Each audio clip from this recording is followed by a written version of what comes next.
Hello everybody, to the hundreds of thousands of you who have tuned in to our coverage of these Surrey T20 games in the Vitality Blast. Welcome back to the Kia Oval. This time we're going up against the Sussex Sharks. I'm Kate Mason and I'm going to be with you for the next 3 or so hours as we enjoy some brilliant T20 cricket. Surrey have done pretty well to start this Vitality Blast campaign, haven't they? We're excited about this one. This is Surrey County Cricket Club, born in a tavern in 1845. The symbol of Kennington, we've seen London grow around us. Cricket's original champions, as Charles Alcock brought his vision to life and we cemented a reputation as a place of firsts. International football, FA Cup finals, international rugby, test matches, as well as where English pride came to die, before a great rivalry was born from its ashes. We share our feathers with royalty and pass on the honour of the brown cap through generations. We've seen England's best spend their careers with us. Well, that's Jack Hobbs. Head and shoulders, yes, over all other living batsmen. And the game's best finish under our gasometer. We've won 7 in a row thanks to Surridge, May, Barrington, Locke, Laker and the Bedser twins. In fact, we're well known for our famous siblings, but there's always been one family who've stood out. We saw the West Indies grip a nation on our doorstep, and a pioneer set records galore in the women's game. The end of the century brought a fresh take on Ik Dien, as Holyoake and his England teammates transformed us on the pitch. The changing of the oval skyline brought the greatest of finales. There it is. England have regained the Ashes.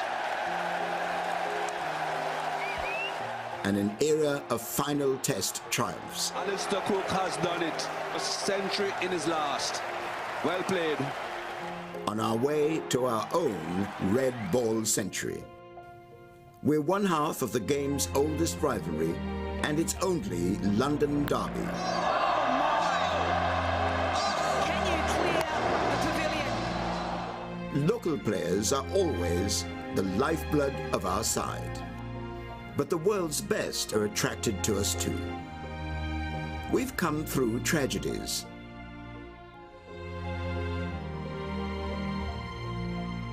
Now we're home to world champions and cricketers of the year.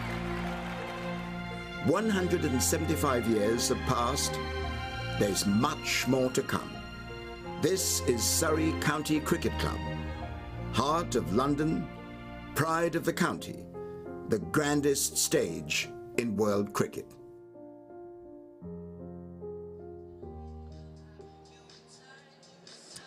So today it is the Sussex Sharks that we're hosting here at the Kia Oval. And we've come back after 2 games on the road for Surrey, 1 with no result. Sadly, the Cardiff weather getting the best of Surrey's play, but 1 great win. We'll show you the highlights from that one on the road against Kent later on as we build up to the toss and then to first ball, which will be at 6:30. Here is the plan ahead of that. So the toss is at 6. We'll be with the captains for that. We're also chatting to Reece Topley, and we're speaking to our commentators who are today John Norman and Adam Collins, as well as former New Zealand skipper Jeremy Coney. We're also going to be having a little look at a well-loved tradition at the Kia Oval a little bit later on. So plenty more to come before first ball at 6:30, and we hope you'll stick with us as you have been doing in your hundreds of thousands over the last few games for the Vitality Blast. We absolutely love having you with us. Thank you for joining us. Now, let's get to the cricket. And first of all, I caught up earlier on with Jamie Overton. Jamie, good to see you. Bit frustrating on the weekend, getting rained off. How do you feel about that, and how does it set you up for today? Yeah, obviously a bit disappointing that it rained. I thought we were in a pretty good place after 20 overs, and it would have been nice if we get the full game, but these things happen. We've got to try and move on and be ready for today. And you were smashing the ball around? Yeah, trying to. I've sort of worked quite hard on my sort of finishing the innings off, especially with the bat. It's just something I quite enjoy, and hopefully I can keep doing it this summer. You've been hitting quite a lot of sixes, Jamie. Can you, I don't know, give us a sense of the experience of just knowing you're about to connect with the ball? It's one of those. I'm obviously built for trying to hit the ball as far as I can. I've got long levers. The bat I've got at the moment is pretty good, I won't lie, which obviously helps. But yeah, I think it's trying to hit your strong areas and trying to put the ball where you want to hit it, rather than trying to react and almost trying to force something. If you just react like genuinely and just try and hit the ball where you think it should go, and then it generally works. And it helps that T20 Blast crowds love a six. They do, they certainly do. It was a bit disappointing at Cardiff. There wasn't a bigger crowd, but it's pretty understandable why there wasn't a big crowd, since the Wales were playing their big football game against Ukraine, so which is understandable. But yeah, playing at the Oval it's a great atmosphere, and hopefully we get a big crowd tonight. I thought you were going to say it was a bit disappointing there because they didn't have the pyros. No, yeah, they obviously make a difference, but it's more the crowd that makes a difference. Yeah, of course. So when you focus the heat on those things, we had a whole chat about this. That it's not real heat, blah blah. It's very safe. But when you hit that, and then that is the reaction plus the crowd, it must be an amazing feeling. Yeah, it's like you sort of stand 5 meters away from it, 10 meters away from it, wherever the closest distance is, and you're like, geez, that feels like you're in a sauna. So yeah, it's a good atmosphere, and hopefully we can keep it going.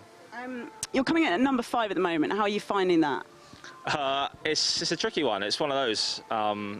It's not my normal position, but it's a challenge that I'm sort of looking forward to. And if I get in early enough, it means I've got a few more balls to face to be able to hit some more sixes. So it's one of those. If I can get in early, then I've got even longer to bat. If I come at the end, I still know what I'm doing. I'm still trying to hit those sixes from ball 1. And a pretty exciting bowling attack to be a part of as well. What's your role in that? Yeah, it's a great attack to be in. Like I think we've got 8 or 9 bowlers, boys that can actually bowl. So it sort of takes the pressure off a little bit. You know that if you have one bad over, it's not necessarily someone else could pick up the slack and bowl a good over here there. So yeah, it's a good attack to be involved in. And tonight, Sussex, how are you feeling? Yeah, we feel good. Obviously we're unbeaten so far, and we've got to try and keep that run going. Winning in T20s is a habit, and you sort of get on a run. You just got to try and keep that run going for as long as possible. Looking incredibly intimidating as a side, Surrey. Yeah, we are. We've got a very, very strong side, and we know we're going to miss a few in a week's time. I think 3 of the lads are going off to England, so great for them. But we've got to try and keep that run going, and I know the boys that are coming in are very well prepared as well. All right, lovely stuff. Thanks so much, Jamie. Good luck. Jamie Overton there, back at the Kia Oval after peppering the stands in Canterbury and Cardiff at the weekend. Delighted to say we've got our commentary team in the house already. John Norman and Adam Collins. How are you doing? Good to be back. Great to be back with you. Oh, all right. Looking forward to it.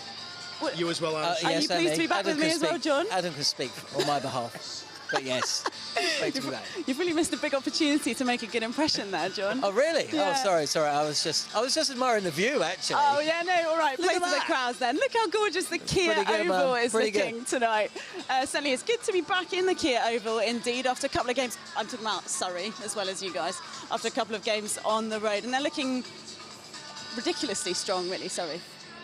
Yeah, I think so. I think they're getting Sussex at the right time as well. They won 3 games on the bounce and had a bad loss at the Rose Bowl on Saturday. So I think, yeah, good time for Surrey to press home their advantage. They would have loved to have completed that game against Glamorgan on Sunday. Not quite to be to keep their unbeaten streak intact. But, yeah, they're ticking along beautifully towards the quarterfinals, I'd imagine. And you've been at Lords, you two, have you? We were both at Lords with me for a brilliant test match. I've just been up to Nottingham ahead of the second test match. Colo will be there on tomorrow Thursday. Yeah. The games in this country come thick and fast. So yeah, back for this, back to Nottingham tomorrow. But yeah, I mean, I'm looking forward to this, to be honest with you. I'm just looking forward to seeing if Surrey, but it's a mark of the top teams that they can just keep churning out the wins. They would have been disappointed against Glamorgan. Good chance they got some runs on the ball, good chance to go 5 from 5. But they'll fancy it today. And the question is Pollard back? That's really the question, isn't it? Is Pollard back? I'm just looking over at Colo's shoulder like there's the answer. Well, he is back, strictly speaking, but you mean back in a more metaphorical sense? Always metaphorical. I imagine he will be back. You don't splash the cash, do you, on someone like Pollard? They go, mate, sit this one out. You're fine. We're going to go with this guy. The idea is he had a bit of a niggle, but he is supposed to be all right He'll be back for tonight. Think about preparing for this game, you guys, strictly as commentators. Like, how different is it coming off the back of tests to then come back and watch T20? What sort of different things are you looking for? That's a question and a half. I mean, yeah, we've got a few minutes actually, so crack on. It's very different actually. Test cricket is a beautiful kind of meandering beast that allows you almost as much joy in the stories that you come up against and talk about when the action's not quite there on the pitch. T20 is just wham bam, thank you man, basically. You just don't have the chance to talk about anything other than the action. Yeah. So I think cricket is a very fortunate beast to have 2 or 3 wildly different formats, and they encourage different audiences and also different commentary styles. Yeah, I mean, I think it's a bit cliche to say this these days, but 120 discrete interactions in a T20 innings, and it kind of means that your job as a commentator isn't to tell a rollicking story that might take 4 or 5 minutes like you would in a test match, because you've got to focus on the next interaction. Whereas with test cricket, I guess, yeah, as you said, the best bits of the commentary tend to be found in the quietest passages of play, which there seldom are in a short-form game like this. Do you feel like the crowds are very different as well? Yeah, I mean, the energy you get from a crowd here, again, you can be very much engaged with a test match and not necessarily watch for 5 overs, and that's okay. If you miss 5 overs of a T20 and you're at the game, you're missing out. So I think that the audiences are conditioned to paying closer attention ball to ball here than they would be, as they would have been at Lords on the weekend, when half the attraction of being at a place like that, what's going on outside, catching up with friends, having a drink or whatever it is, where you do most of that of the T20 inside the seating bowl. That's quite a lot of the magnetism of the Kia Oval on a night like tonight, isn't it? It kind of draws you in, and as you're coming up the roads, you're feeling the anticipation of people ready to just have a great night at the cricket. Yeah, I think it's a little bit more relaxed than that, though, because I think people will come to more than one game of T20 a year. Test cricket is still very much, you go once a year, maybe once or twice. You go to your ground, and it's a day where maybe you see family members or friends that you don't often see, and it's about the occasion of going to a test match. T20 is a bit more, let's go see the action. I've got a spare ticket, do you want to come? And I think most people who come to a game of T20 it dawned on me actually on the walk here from Vauxhall. There's a lot of people holding signs saying the oval's that way. Yeah. Now, if you're like us, you're like, well, of course it's that way. Where else is it going to be? But of course, this is the sport or form of the game that attracts new people to it. Yeah. So there are a lot of people rocking up with their tickets, going, "Oh, what's going on?" But that's awesome, isn't it? If you're bringing people in, and they're going to just absolutely. How can you not enjoy what you're about to see? And the price point's there. You don't have to, learn the laws of cricket to really get involved. Essentially, if you're ducking for cover because the ball's coming your way, that's exciting, and you'll come back. Test cricket is, once you've completed this, then you go on to test cricket. Well, the key fact you might want to know is about the Kia catch, right? That you might earn £1,000. So you don't, if you catch it, you don't want to be ducking out of the way. You want to be putting yourself in danger's way. Yeah, we saw that. There was a World Cup, when would it have been? 2015 in Australia and New Zealand, and John will remember this, he was in New Zealand for it, where if you took the catch in the crowd in New Zealand, you won about 50 grand or something ridiculous. What? And it meant that people were gathering at deep mid-wicket, and it was like they were, in my old sport, Australian rules, they were queuing up to take the mark, to jump over each other. Not so much here, but you're right, there is an incentive, the Kia catch, to win £1,000, isn't it? Something like that. Yeah. Whatever it is, it's worthwhile. So yeah, play safely. Position yourself carefully here at the Kia Oval tonight. We're encouraging you to play safely, obviously. But in fact, if you happen to have the stream on and you live locally, get on down here and get your. I don't know. I guess it still counts if you've got one of those like baseball mitts that you bring to the Oval in advance. I don't know if you're wearing I mean, maybe technically, but. Don't wear like a baseball mitt. I think that would be against the spirit of the competition. That's not. Take it with your bare hands. It's not very pure, is it? Back to the cricket and back to the England conversation as well. Must we? Yeah. We don't have to. Yeah, come on. There's just a couple of bits we did want to talk about on the subject of England's. Roy, Topley, Sam Curran, they're going to be heading off to play for England, right? So that's going to change the mix-up after this game. How much of a difference? I mean, clearly it's going to make a big difference, but how's that going to work? Yeah, I think clubs like Surrey are fairly conditioned to that, losing white ball players at sort of awkward times in the Blast season. We've seen that over the journey, and a club like Surrey has endless depth as well, right? You look at the players who are missing out this evening, and it gives a bit of a flavour of that. And the same as it is for Sussex, who've had to chop and change already with the international players they have at their disposal, and they bring in a player like Tim Seifert, who made an unbeaten century on Saturday night against Hampshire. He wasn't in the team a week ago, gets brought in to replace Rizwan, so there is a bit of a familiar merry-go-round when it comes to this form of the game and in this part of the season, and it'll be so the same for Surrey when they lose those internationals when we all go to Amsterdam next week. Me at least, not you. Sorry. I do love Amsterdam. What an incredible place. Lucky you. And what do you make of Sussex looking ahead to this one, John?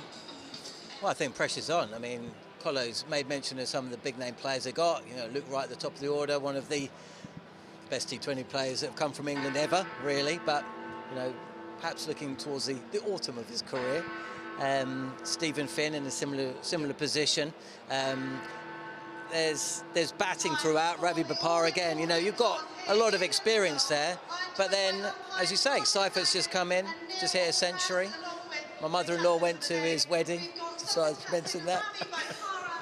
It's a whole community. Well, you know, in New Zealand, it's such a community. You know, in New Zealand, there's like they say there's 8 degrees of separation around the world. Is it not 6? New Zealand, it's like 1%. It's a Kevin Bacon thing, I think. Yeah, in New Zealand, it's just like everybody knows everybody. Yeah, everybody's been to somebody's wedding that you know. So there you go. So he's in the side.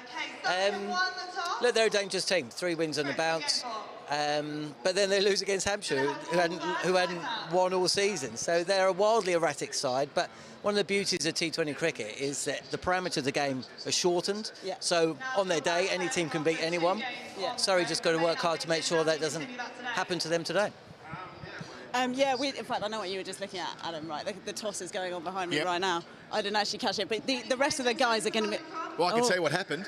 Are we going to build the suspense? I don't know whether we should or not, because we're going to show everyone what happened in the toss. So maybe we should for a moment we should build the suspense. Fine with that. But I think before that, we're going to take the opportunity actually to let you guys get back to your commentary box and show these guys at home the highlights of the big win against Kent on Friday.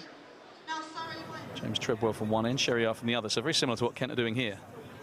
Swing and an uppish drive, but it's pierced the gap, and that is classic Jason Roy. So this has gone up in the air and has been caught. Cool. Maybe this is the rethink. Curran hits this hard, and it's going to get 4. Good looking shot. Toby Rowland-Jones is bowling in kind of Milnes fashion. That's a bit too full, and that's the point I made. Lovely shot from Sam Curran, as straight as a dart. Somerset batsman got after him in game 1, and I think that is absolutely nailed through cover. Short ball, been hammered out to deep square, and there's a man out there, but Klassen left arm over the wicket. Short ball, and looked like Curran got in a spot of bother there, but actually it was a very cleverly played shot. I think he was going that way anyway. In their batting lineup, they're going to keep going foot flat down. Well, that'll do Grant Stewart the world of good. It's great to have you with us. You'll be happy with this 4 runs that's coming as well for Sam Curran, just behind square on the offsides.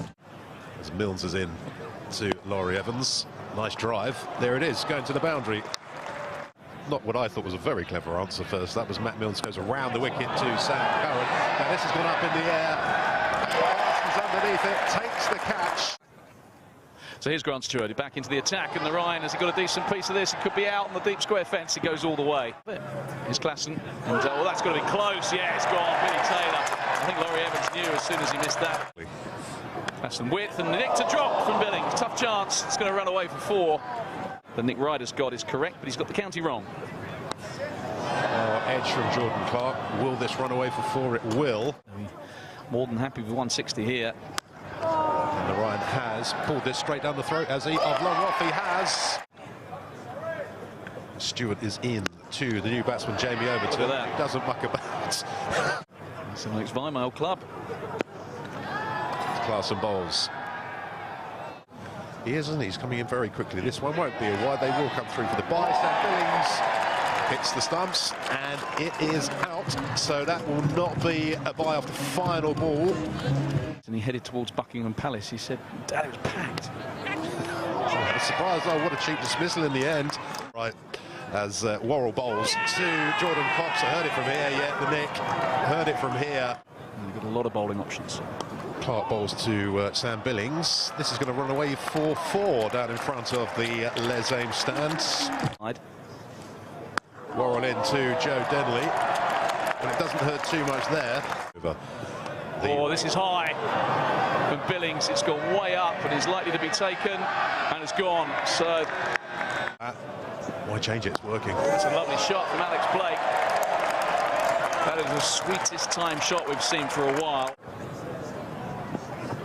Got hold of this one. Denley's cracked it in the gap, and he's going to get 4. That is Joe Denley at his best. Chilly, isn't it, as Jordan bowls to Alex Blake. Now, has he found the fielder here? He has. He's found Jordan Clark. As the Ryan bowls to Jamie. This has gone a long way up. He got nowhere near getting all of that, and he's gone. Catch taken by Chris Jordan. In danger of a bit of a tame end here. Someone's going to have to play an absolute blinder. Carved that away. There's 4 of them. Yep, that's going to help. That will help. As Worrell's in to Denley. Is this going to be a boundary? It is. Massive game now coming up on Sunday as Reece Topley bowls to George Linder, and he's going to pick out the fielder. Good work by Chris Jordan. And on good runs. Yeah, that's a good looking shot from Grant Stewart. And that one will not be reeled in by the fielder. So. Oh, Grant Stewart. Grant Stewart. Remember the name. A bit early, maybe a bit early. What are you going to do? 19. Oh no, this could be out. Jamie Smith has called it, he's backpedaling, and he's taken it. So it was always a tough ask. Maybe you won't see this innings of Joe Denley's as a positive because he's below a run a ball, and that's not what Kent needed in terms of strike rate. But with wickets falling around him, this could be the end of Denley as we speak. But the mockers on him, it is indeed. Nowhere near as good as Surrey. That's a good looking shot. There you go. Might not have to worry about Surrey at the moment. They've just got to try and sneak 4th place in this South group. Yeah, you almost want Surrey to... as another wicket goes. Yeah, it's another one. So here is Klassen. St Jordan. So, there you go. That's all the fuss about, says Fred Klassen. Quicker ball from Jordan this time. Swing and a miss from Milnes, and that is that. There you go, indeed. A good win for Surrey and Canterbury on Friday night. And Surrey are, of course, top of the table in this South group in Vitality Blast. Now, I know that Adam was trying to build up the suspense as we were trying to figure out what was going on in the toss. But we can now head down to Ashley Wilmot with both captains for the toss. Well, it's time for the all-important toss here in the middle. I'm joined by umpires Martin Saggers and Neil Pratt, along with the captains for the day. We've got Sussex captain Ravi Bopara and Surrey's captain Chris Jordan, joined as well by our mascots Ed Goy and Harry Dean. Please give them a round of applause. Okay, Chris, are we ready for the toss? Let's go.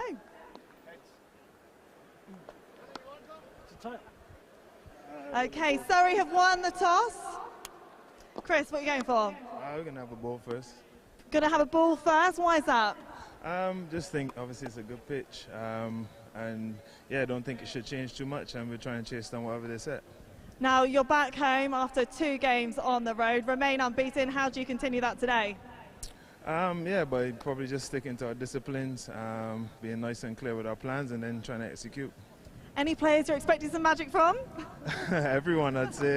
If you ask me that question every time, I'll say all 11 players. Lovely stuff. We can't wait to watch you in action. Thanks, Chris. Good luck. And over to Ravi. Welcome to the Oval. What do you make of that decision? I'm glad he won the toss because I didn't really know what I wanted to do. So, but we're happy. I mean, we'll go out and set as high a total as we can and look to put them under pressure. Now, Surrey might have something called a home advantage. How do you deal with that? Well, look, most of the boys have played here. Well, they've played a lot of cricket here. So some of them have played for England or other international teams here. So, you know, people are used to playing here. Although, yes, they do have a home advantage, but that's just normal. You deal with that every year. Lovely stuff. We can't wait to watch you in action. Thanks for your time, Ravi. Well, there we have it. The toss has been decided, and Surrey are going to bat first. Very mild sledging there from Ravi Bopara there, I thought, on Chris Jordan, saying he was glad that Chris Jordan won the toss because that was the decision he wanted. All right, fair enough. So Surrey have won the toss. They've chosen to bowl. Now we've got, how long to go? About 20 minutes to go before first ball. So we're going to take a chance to think a little bit more about some of the charities that the Kia Oval and Surrey County Cricket Club have been supporting over the course of the Vitality Blast. Today's one is the Lambeth Food Bank Trust. It's a sad reflection, really, of some of the things that have been going on in England over the past few years, because food poverty has become a growing issue, particularly in London, and including in the area of Lambeth, directly around the Kia Oval. So since first lockdown, Surrey County Cricket Club have been working with the Lambeth Food Bank Trust to raise money to support the 4 food banks that serve the borough. They are in Waterloo, Vauxhall, Brixton and Clapham. Here's more about them.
Such important work that, and to tell us a bit more about the work of the Lambeth Food Bank Trust, I'm delighted to say we're joined by Councillor Alison English-Jones. Alison, thank you so much for having a chat with us tonight about this important work. Not at all, pleasure to be here, thank you very, very much. So we've just seen the VT talking a little bit about what goes on with the Trust. Can you tell me a bit more about it? Yeah, we are facing a cost of living emergency.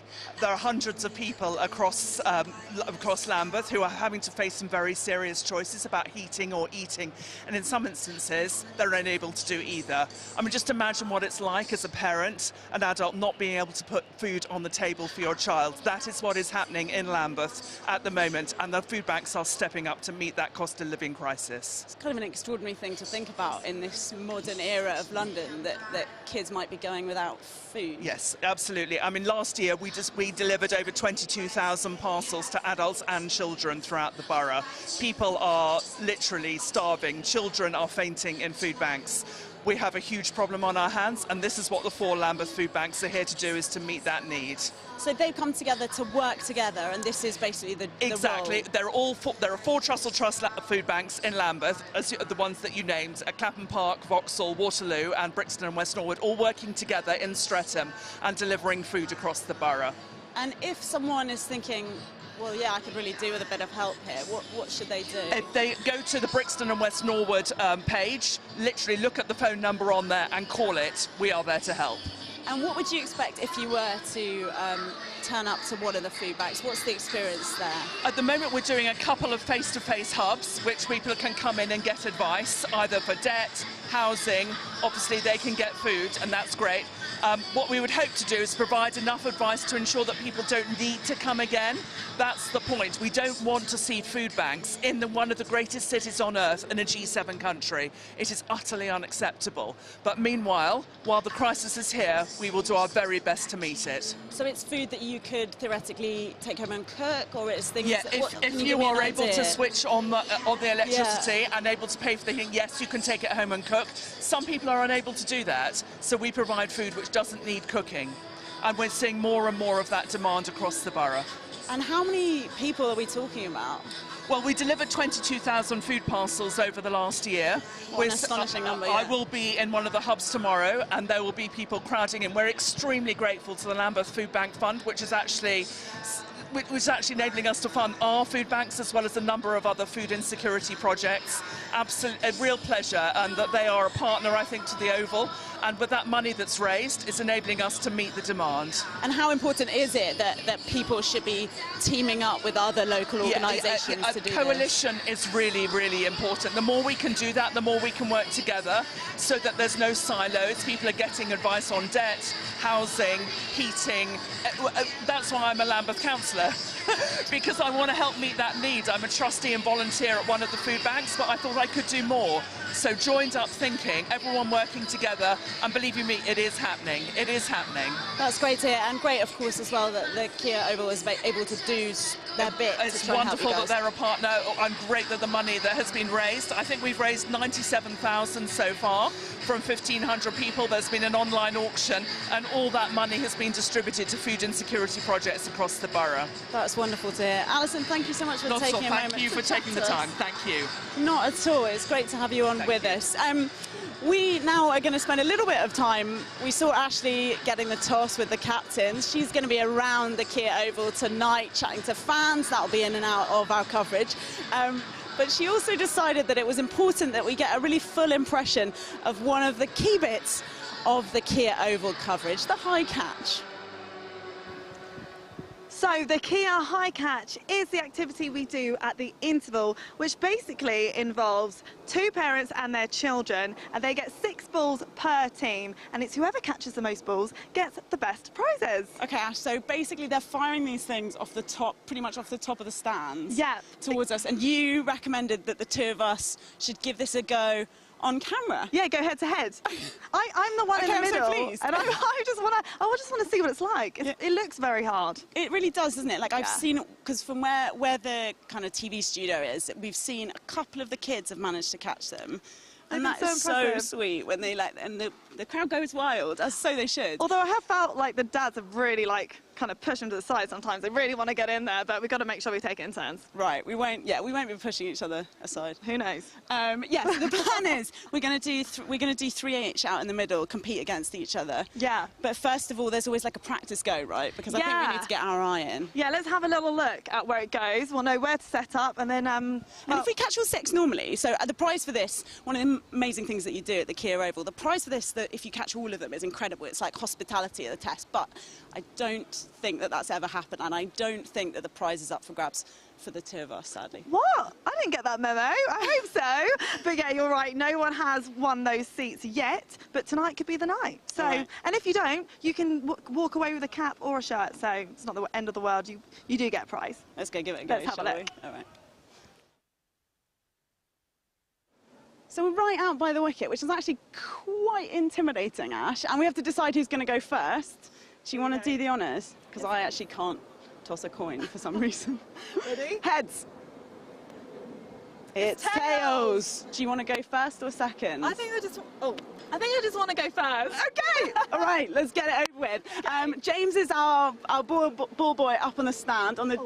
Yeah, he's ready to go. She looks so ready. She's got a proper running trainers on. I can't see where the ball is. I have literally no idea how she's managing this. I mean, I'm not. That is really quite a big challenge. I can see why no one has yet managed to achieve all 6 of these. Okay, so look at one. How many more have you got? 2, I think. Come on then, 2 more to go, Ash. This is the stuff. Ah, I see. Back, back, back, back, back. Do we get one hand, one bounce? I wasn't clear on the original. No, okay. One more. Your final go, Ashley. I believe in you. James is lining himself up. He's ready.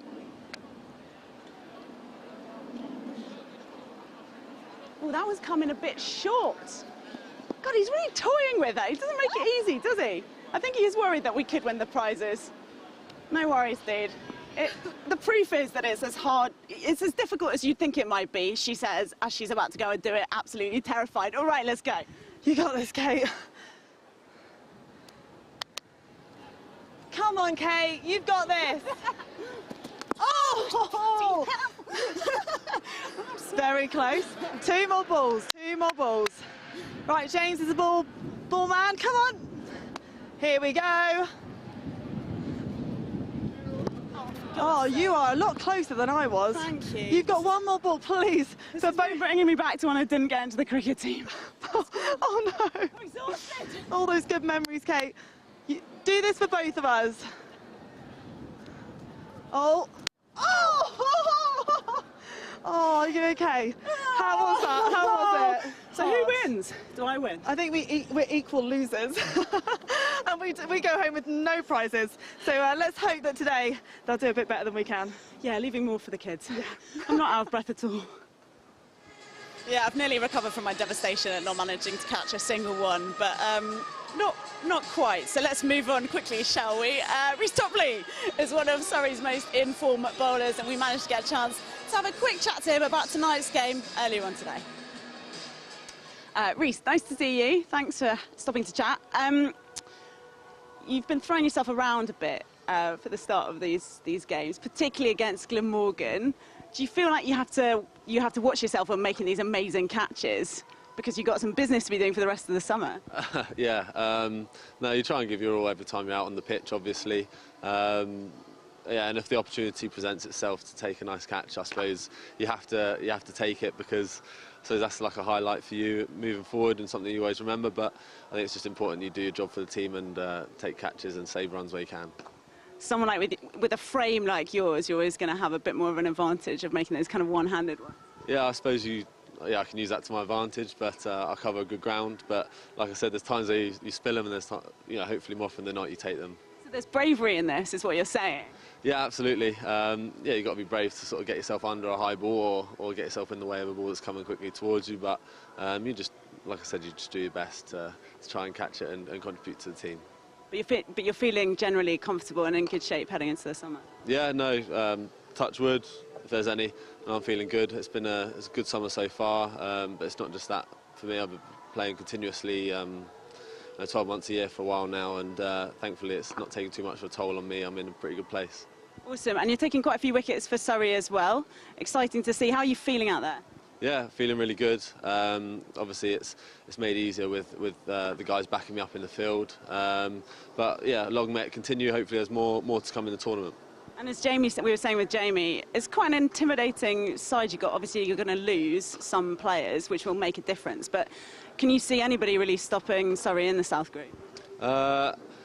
I think we could be our own worst enemies. I think it's up to us to bring it every game. I know that there's myself and two others obviously heading off, I think, after tomorrow's game, but I think there's good opportunities for guys to come into the side, and hopefully it's in a good place where they can show out their own skills and take it from there. And what do you feel about that mentality in the dressing room then? You're all pulling for each other? Yeah, I think it's a really healthy space. I think it's competitive for places, but I think you always need that to drive and get the most out of each other. But like I said, it's in a really good spot, and long may it continue. And you've all got your roles, and some may say that your role is as fashion icon, as I was just hearing. Do you want to tell us a bit more about that? Look, that's something that people can throw upon me. It's not really for me to say, so I'll just keep my head down with that one and let it continue.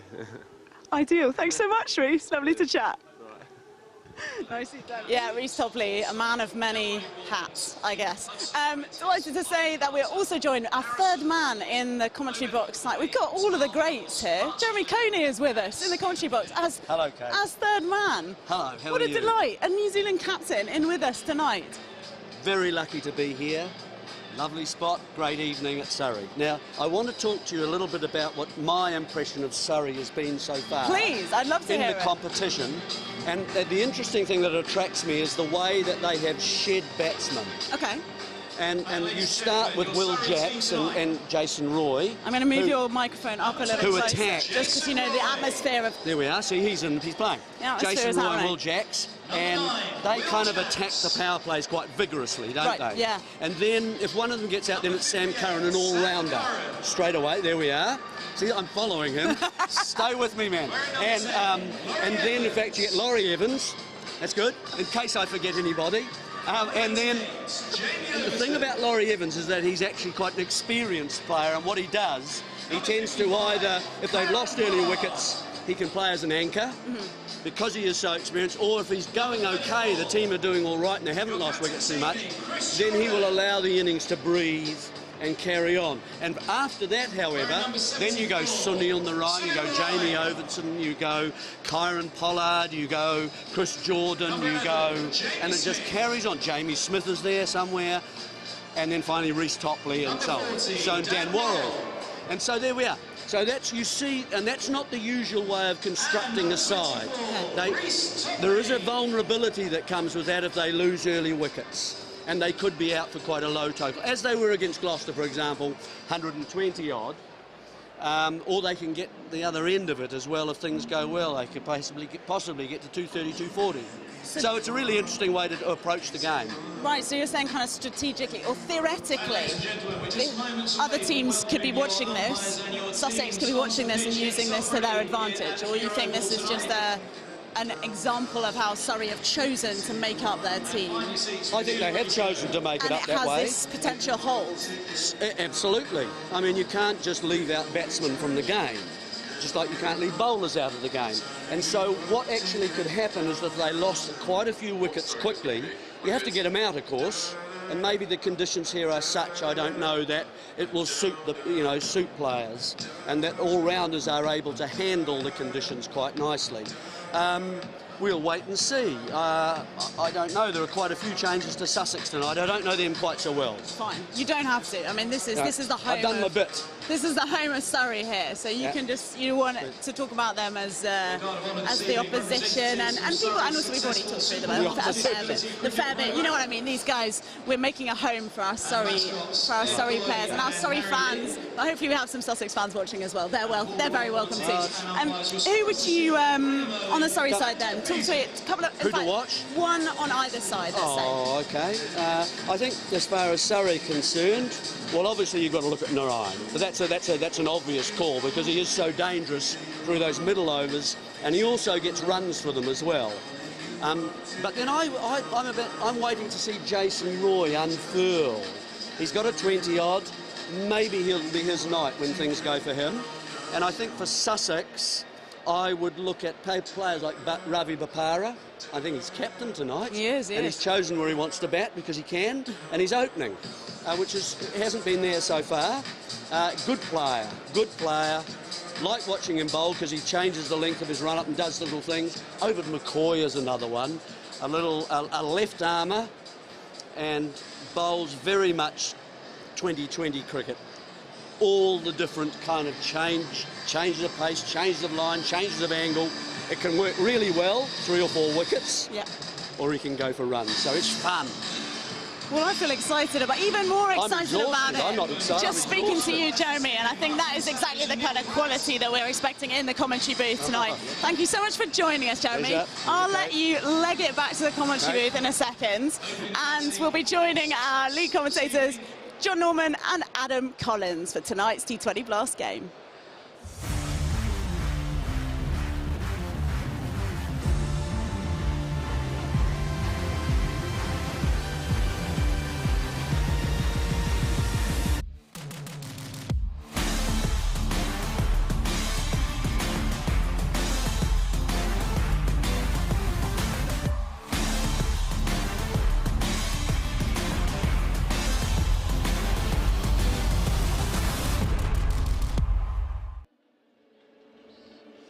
Well, good evening and welcome to the Kia Oval, London's premier cricket ground, for this evening's South Group Vitality Blast T20 matchup between Surrey and Sussex. I'm John Norman, alongside me this evening two of the very best cricket broadcasters in the business, and bringing a distinctly Antipodean flavour to proceedings, Aussie Adam Collins, and also 5 overs time. You have to wait, it's worth waiting for. The former New Zealand captain, Jeremy Coney. Surrey's start to the competition, well, it's been nigh on perfect, hasn't it? Dominant, so dominant, in fact only the weather can stop them, it seems. Perfect start, 4 wins from 4, coming to a soggy end thanks to Welsh rain last time out. No chance whatsoever of that happening tonight, though. Surrey, surprisingly, have won the toss. Chris Jordan calling incorrectly 4 times in a row, but winning this evening, deciding to bowl first. His team is there, as you can all see, 2 changes in it. Kieron Pollard back in the side, and also Dan Worrell, the 2 overseas, or 2 of the overseas.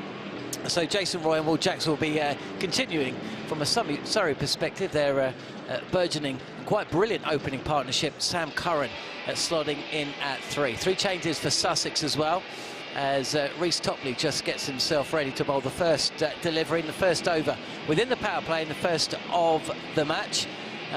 We will bring in the Sussex team for you very, very shortly, but a quick word before Reece gets underway from Adam Collins. Exciting times if you're a Surrey fan, Adam. Indeed, exciting times across the board being here at the Kia Oval on a glorious evening for cricket. Ravi Bopara facing Reece Topley. This should be fun. Absolutely. Ravi Bopara facing the first delivery of the evening. Let's it go. Reece Topley, one of several members of this Surrey squad that will be touring Holland next week. You'll be with them actually out there yourself, won't you? Yeah, looking forward to it. Haven't covered cricket in Amsterdam before, so that will be one to tick off the list, as it were. And yeah, a few Surrey players will be making the journey as well. Reece Topley, one of those in good nick so far this season. Yeah, and I suppose from a Surrey perspective, it's making the most of the players while they've got them. Is a little bit pitched up this time from Topley. Brilliantly stopped the cover point there. So good, smart bit of fielding to start things off. Otherwise that was going to be the first boundary of the day.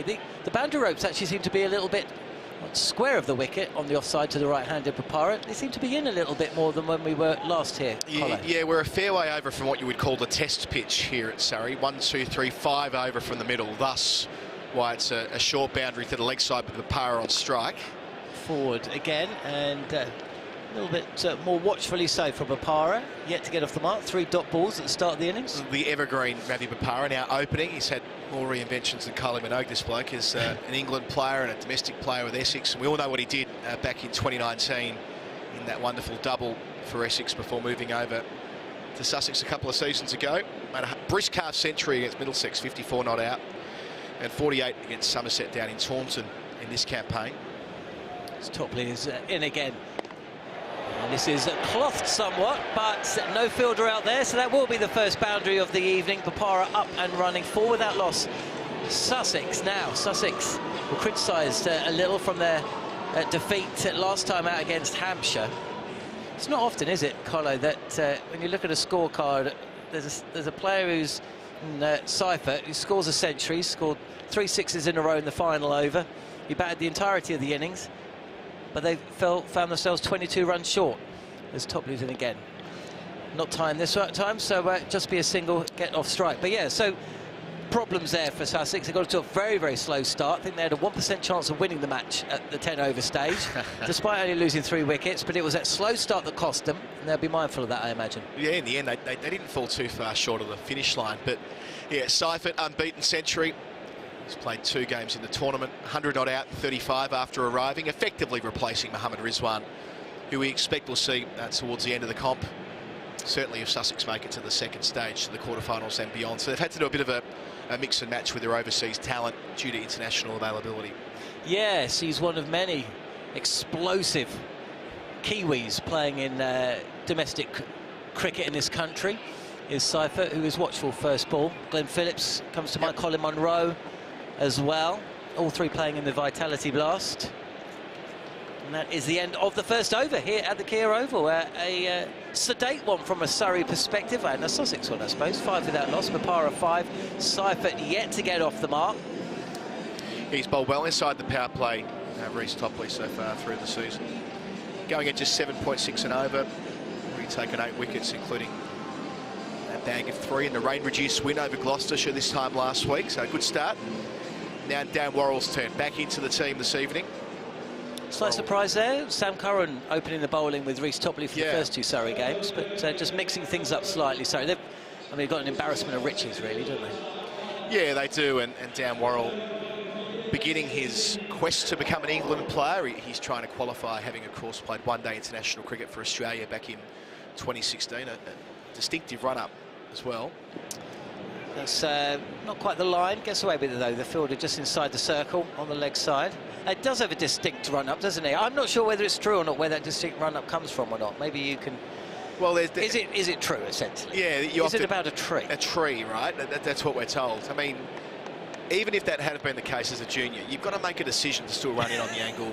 Given all the high-performance training they do on the pathway in Australia, they try and squeeze all that sort of individual quirks out of you, but he's made the call to stay with an approach that wasn't so unusual 20 or 30 years ago, or maybe 30 or 40 years ago now. I think of someone like Merv Hughes, who I suppose Dan Worrell might not remember watching Merv Hughes bowl, but he came on at an even more acute angle than what we see from Worrell. But yeah, one of the last we've seen in the international game with this kind of approach. I like it.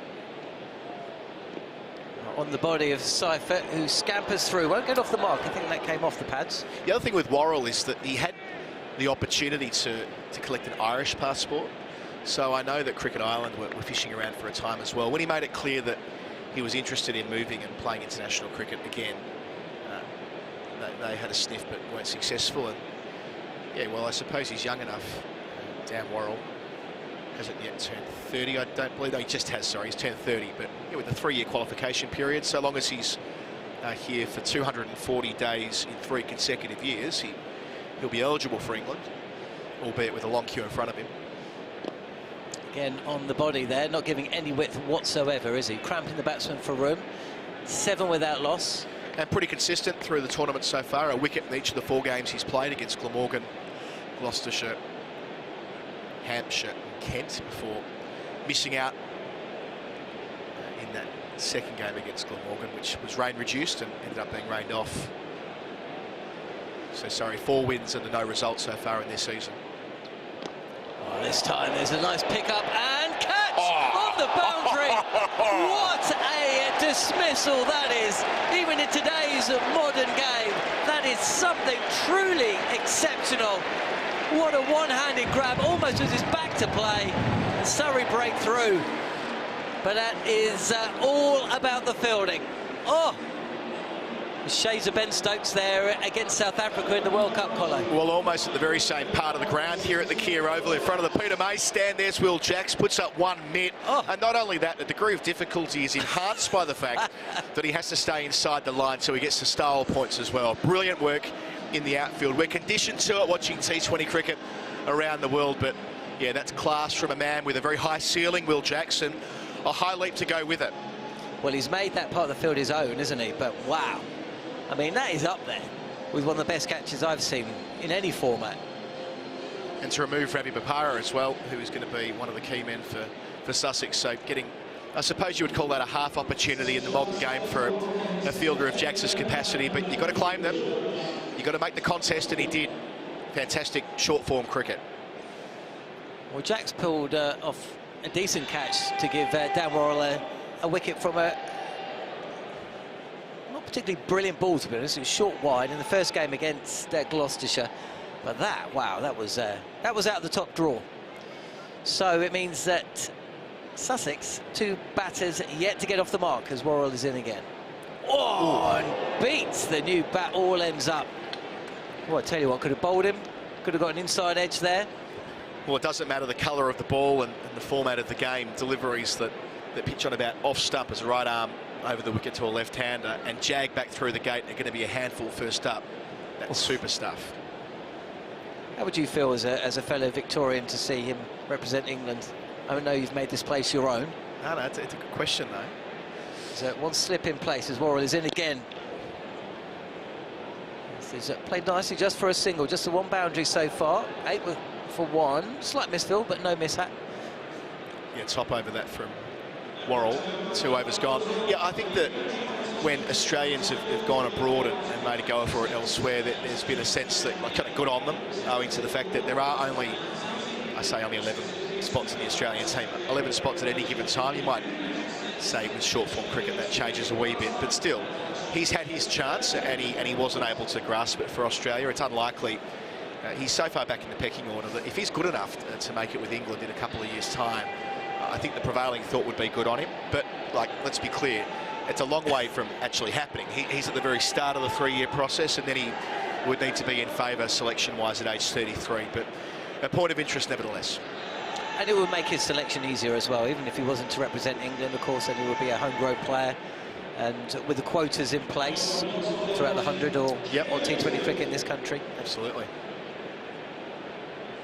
Start of the 3rd over, and it's Overton, I think. And, well, first ball 4. 12 for 1. Stand and deliver stuff. Pierce the infield, and away it goes for a boundary. Nicely played by Allsop, who's signed a full-time deal with the club during the week. Made a brisk 65 not out to start the competition against Kent a couple of weeks ago. He's been on loan from Hampshire, of course, and now gets his opportunity to be a full-time player down at Hove. Off the mark in style. Surrey mixing it up again. Just a 1 over for Reece Topley. This is played nicely to backward point, fielded. Yeah, Jamie Overton, one of those players, so I expect he'll be in that queue, that fast bowling queue for England. That's what made Matty Potts' performance all the more impressive at Lord's last week. He wouldn't have been in the first 20 bowlers considered for international selection 12 months ago, maybe not the first 30. And yet he's been able to demonstrate through domestic cricket that he's good enough, and he looked every bit a test bowler at the first time of asking. Absolutely. 3rd man and deep square leg to 2 fielders outside the ring. It's early stages of this Vitality Blast South Group clash between Surrey and Sussex. 1 wicket to fall, that of Ravi Papara, brilliantly caught. Absolute wonderful, wonderful catch. One-handed from Will Jacks, who gave the crowd a bit of a bow as well. But Allsop with the boundary to get off the mark. Seifert, the century man, yet to score a run. Fine leg inside the circle. It's cut up and away, just beats the diving point fielder, and that'll be the 2nd boundary of the day. 16 for 1, Sussex. Yeah, good again, and maybe on account of the fact that fine leg's up, that he was backing the fact that you'd be expecting Overton one side of the wicket here, not trying to target the body, and thus getting there in plenty of time to thrash away through backward point. 2 boundaries in the over. Yeah, good foot movement as well, but you know, Jamie Overton, who had a difficult start to his time at Surrey, didn't he? But you know, the fact is he can bowl fast, and you know, whilst Tom Blundell and Daryl Mitchell were piling on that 195-run partnership for the 5th wicket at Lord's, you know, you could just see on social media a few rumblings that England didn't have that point of difference man. Shorter and on the body, flicked away, certainly won. They run it fast. Will they come back for a 2nd? No, just a single. It could very well be his twin brother who's playing for England this week if they choose to extend that England tail. I suppose whether Ben Stokes is available to bowl or not might shape the way that England put an 11 together this week at Trent Bridge. But yeah, Jamie Overton hasn't been in the wickets in this tournament, but has gone up to number 5. We heard him with Kate pre-game talking about how he's quite enjoying being elevated to bash 6s, and why wouldn't you? If you've got that 2nd string to your bow, especially when trying to make your case as a white ball player, it certainly doesn't hurt. Okay, final ball of the 3rd over, and that is a heave over mid-wicket and away for 4. So that is the kind of intent that Sussex need really today, and an expensive over for Jamie Overton. 21 for 1 after 3, so Sussex back up to where they need to be. Yeah, just Seifert just starved of strike early on, isn't it? It's the 3rd ball he's faced in the space of the first 18, and at last he's off the mark after a ton on Saturday night. Well, that was a strange thing, because as we made mention, he scored 100 against Hampshire, 3 6s in the final over to get him there, but he only faced 56 deliveries in the 20 overs. Now that is that's mismanagement, isn't it? And not blaming the player. You know, it's there was only 1 other score of note in the entire innings. That's a nice night out. Tell you what, I reckon if you search on social media in about 30 seconds time, you might see that photo. Hashtag, what would it be? Hashtag SURVSUS. Topley's changed ends. This is high. Now, will it plug in the outfield, even for Chris Jordan? That's asking a little bit much. 6 from the bat.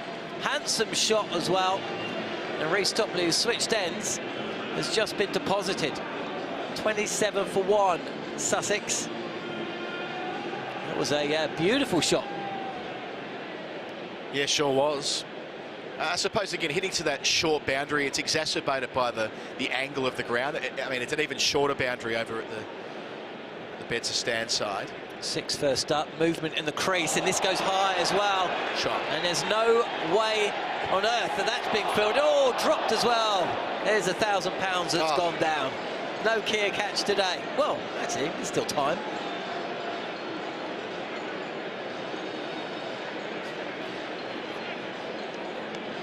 Let's see if we can have a look at that catch. Try and get a first look here. You picked it up, John Norman, saying it's been put down. Imagine that, collecting £1,000 inside the first power play. Mate, you're laughing. That's your match fee, isn't it? 6-6, what's next? Crunched away, it won't reach the boundary, fielded, and it'll just be a single. Allsop's got off to a superb start. 23 now to him. Seifert 4 not out.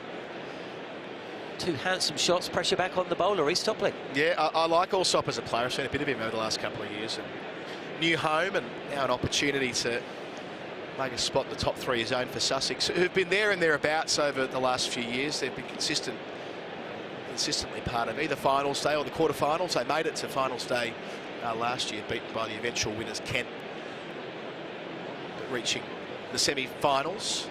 Oh, that's maybe called a wide. Indeed it has.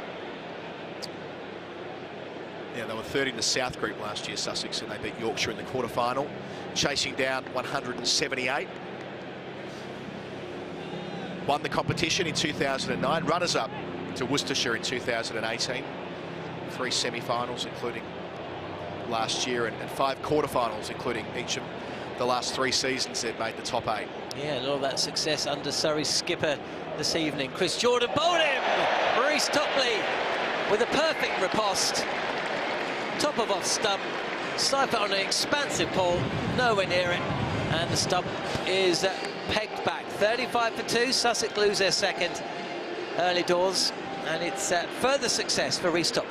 Yeah, just running his fingers down the seam, just enough lateral movement with Seifert committed to the stroke, crashing into the off stump, what Topley's done so often since bursting onto the scene about 10 years ago. He's got that extra bit of pace, a lot of variety. An England bowler at the moment, and in the book this evening. Yeah, and I think England are more than interested in bringing him to Australia at the end of the year as well. He played in 2016 2020 World Cup, and they're taking a few left-armers, aren't they, to the Netherlands, England? About 5 of them, I think. Yeah, I think they are. So I think, I mean, you know the conditions out there as well as anybody, Carlo. You'd imagine that they would be certainly suit his style of bowling. Oh, absolutely. I mean, it's the extra height that Topley has. He hits the track hard. I don't think we should count him out being a test bowler one day. I mean, I know that his body has been a point of interest over the journey, and he hasn't played lots of red ball cricket over the last 6 or 7 years, but when he has played, he's been super effective. So, yeah, player, we talked about Will Jacks having a high ceiling. I think the same applies for Reece Topley, albeit a bit deeper into his career, now at his 3rd club. Delray Rawlins, the new man. Fielder at square leg and also 3rd. And Rawlins is off quickly. There'll be a shot at the stumps.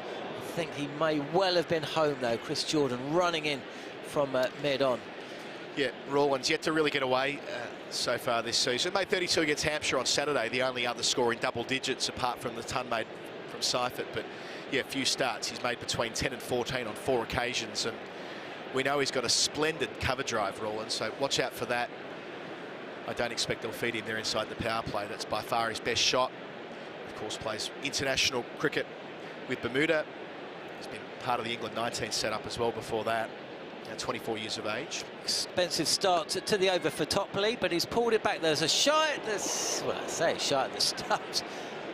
That looks like it might have hit something it shouldn't have done. Bounced well over, and it's a single to end what was an eventful over. A couple of 6s at the start, a wicket in the middle, and a scampered single and a couple of shies at the stumps, 37 for 2. And the point you make about Reece Topley is one that is echoed by a guy that we know very well indeed, Steve Harmison. And he feels the same about Reece Topley, especially with the amount of injuries that England have got at the moment. You know, Matt Potts wouldn't have got a look in if it wasn't for injuries. He's taken his chance, and it's just a shame that 4 stress fractures to the back. Really, you know, it's about just getting Reece Topley on the field for T20 cricket. But see how it goes later this year, and you never know. Yeah, and we've seen players with multiple stress fractures come back and have long careers. That's that magic age of 24 they talk about, that if they can get them right by 24, then they should have no long-term effects. Gonna have a little bit of spin. Will Jacks, who pulled off an absolutely sensational catch earlier on in the piece, has been brought into the attack. No Dan Moriarty this evening. He was one of 2 changes for Surrey. Yeah, I was going to say, without Moriarty, this is actually the first time that Jacks has been called upon in T20 cricket this season. He's been reasonably effective in the county championship, adding that extra string to his bow. Hard spun part-timer, gives it a real rip. Chris Jordan has just dropped back. He's now at long on, and there's also a fielder sweeper. That Overton is going to try and restrict it to 1, but will be unsuccessful. So another couple to the score. 40 for 2, Sussex. Yeah, you mentioned all those left-armers. It was last year before the T20 World Cup that England made the call to bring Tamara Mills back, having not played international cricket for 4.5 years, because they wanted a left-arm option. It's dragged down, this is edged, and it's out! Fired in from Will Jacks, caught by Reece Topley, that just stoops so low.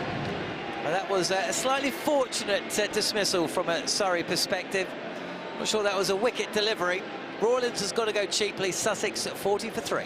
Oh, I just countered that by noting that it was faster through the air, so he's really darted that in off the index finger, and Rawlins, thinking that he picked up the length, trying to pop it over mid-wicket inside the power play, but yeah, in the end, miscuing straight to the man at short third. So, yeah, good cricket there from Will Jacks. As I mentioned, the first time he's bowled in the Vitality Blast this year, and picking up a wicket with his 3rd ball. What can't he do, eh? He's an opening bat. He's going well. He can take wickets. Well, and he can pull off catches of the Ben Stokes mould. Well, I can probably say it now that he's taken a wicket, but you sort of hear people say in quiet corners of the internet, gee, that Will Jacks fella, he could be Moeen Ali one day when he's a bit older. Probably acknowledging that he's never going to be a frontline spinner, but Moeen as an option with ball and bat, absolutely. A long way to go before you start having a crack at me. I'm just echoing some comments I've heard around the traps. Praise indeed. It's going to go over the wicket to the new batter, and it's a dot ball. So Hudson Prentice has been elevated to 5. I say elevated. He batted 5 at Hampshire. Sort of averages 14, has a strike rate of 120 odd, but they're trying to turn him into a player they can bat inside the power play. And I can see why. He's been known to give it a real whack. He's got a highest professional score of 99. That was in a list day game a couple of seasons ago when he was over with Derbyshire, I believe. Came back to his home club last season. Jacks closing out the over as batters down the track. Scampers the first quick, but it'll just be a single. But buzzers, will it reach the boundary? I think it will. Well, that's a painful end to the over. A double teapot on show from Will Jacks, and 5 runs to the score. Yeah, I love that from umpire Saggers. The hand up, the 1, 2, 3, 4, 5. They didn't always used to do that. A nice addition to the umpiring repertoire. Frustration for Jacks to end his otherwise excellent over. Successful in removing the danger man Rawlins. So with Bopara, Seifert and Rawlins back in the hutch, they are in a strong position here, the home side, to press home that advantage. What's that stat about when you take 3 wickets inside the power play? Something like you win 80% of T20 games. They've still got 1 over left in the first 6 as well.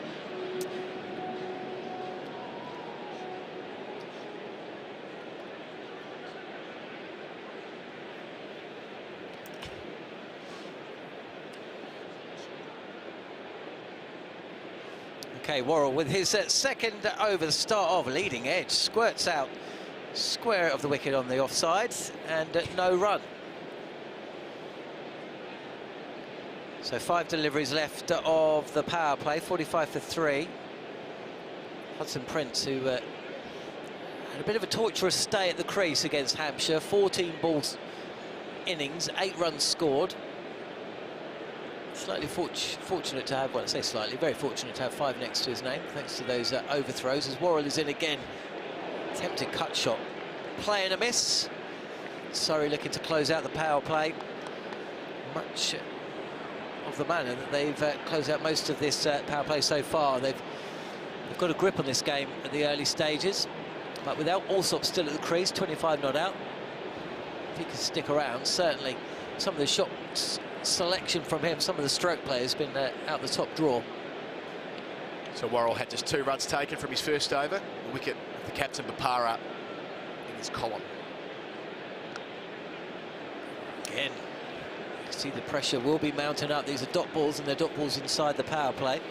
Yeah, so I mentioned Hudson Prentice getting this elevation. I say elevation, it's where he batted the other night, but it's a recalibration, you could say, and might speak to a little lack of depth there as well, that they're turning to a guy who's only played 1 game at 8 against Hampshire. 3 half-centuries in list day cricket. This time he does get off strike. It'll just be a single, though.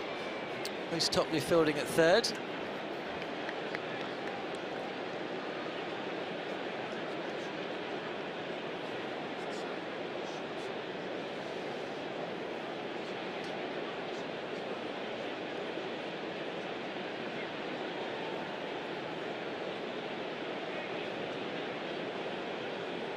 Okay, 2 balls remaining in the power play.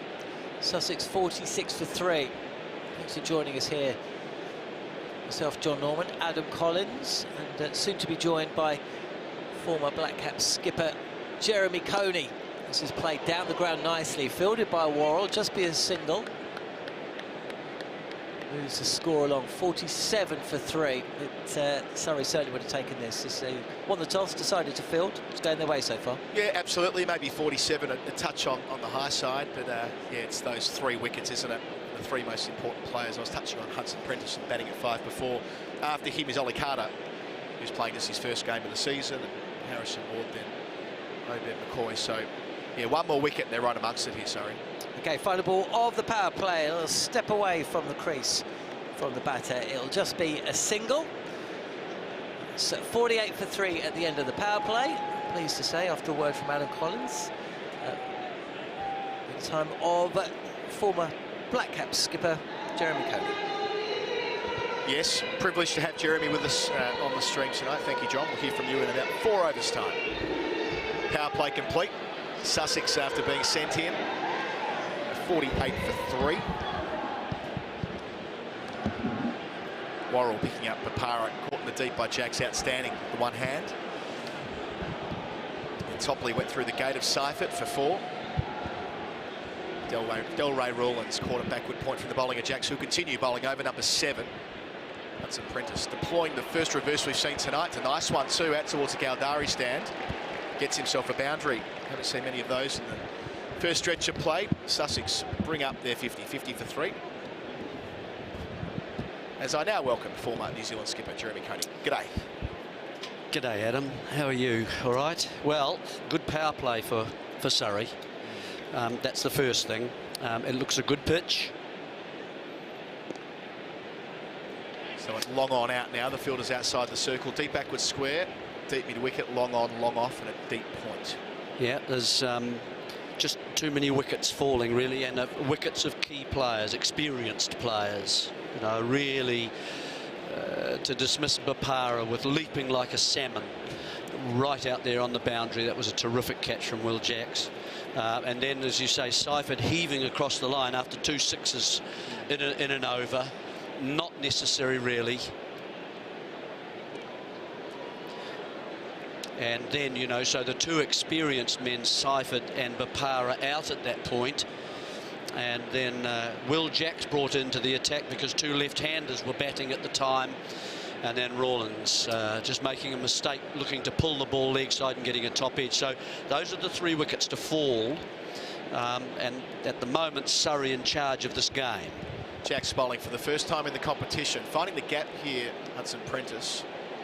They'll get back for a couple. Relay effort. Curran with the throw. Nice running from the man who's been pushed up to number 5 this evening. Well into double figures now. He's 16.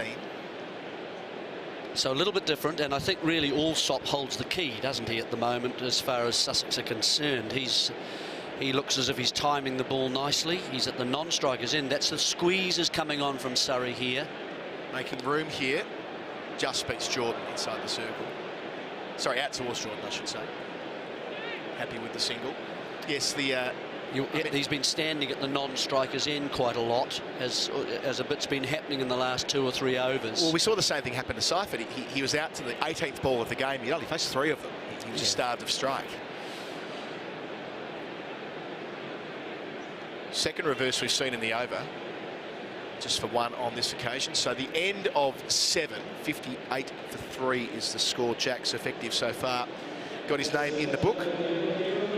Gives his captain Jordan options, 2 overs of part-time spin. I was saying to John a moment ago that he's been fairly useful for Surrey in the county championship, Jacks, this year. He's taken 11 wickets at 40-odd, but it's been the flexibility he's provided them to play an extra seamer, which you can often see with a top 6 batter who can bowl some useful overs of off-spin. We might see New Zealand's test team do something like that at Nottingham this week if they want to play 4 out-and-out quicks.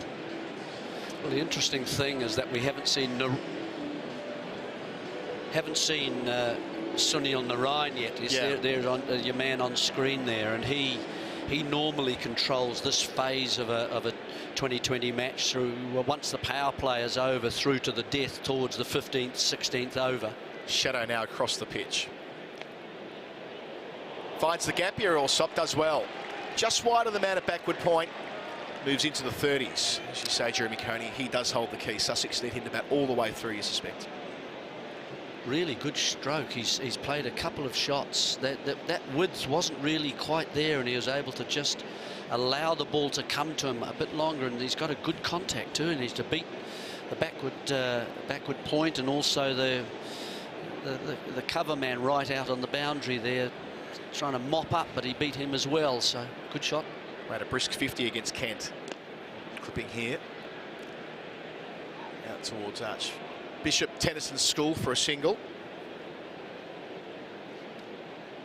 So they've still got Narayan to bowl. And Jordan, of course, the captain. So 6 frontline bowlers, or 5+ Jacks, but I assume we'll see 6 used by Surrey. They can break up this partnership. It'll be Ollie Carter on debut, walking out at 6. Or say on debut, playing his first game of the season. Played a couple of games last year. Mid-on and mid-off inside the circle for Overton.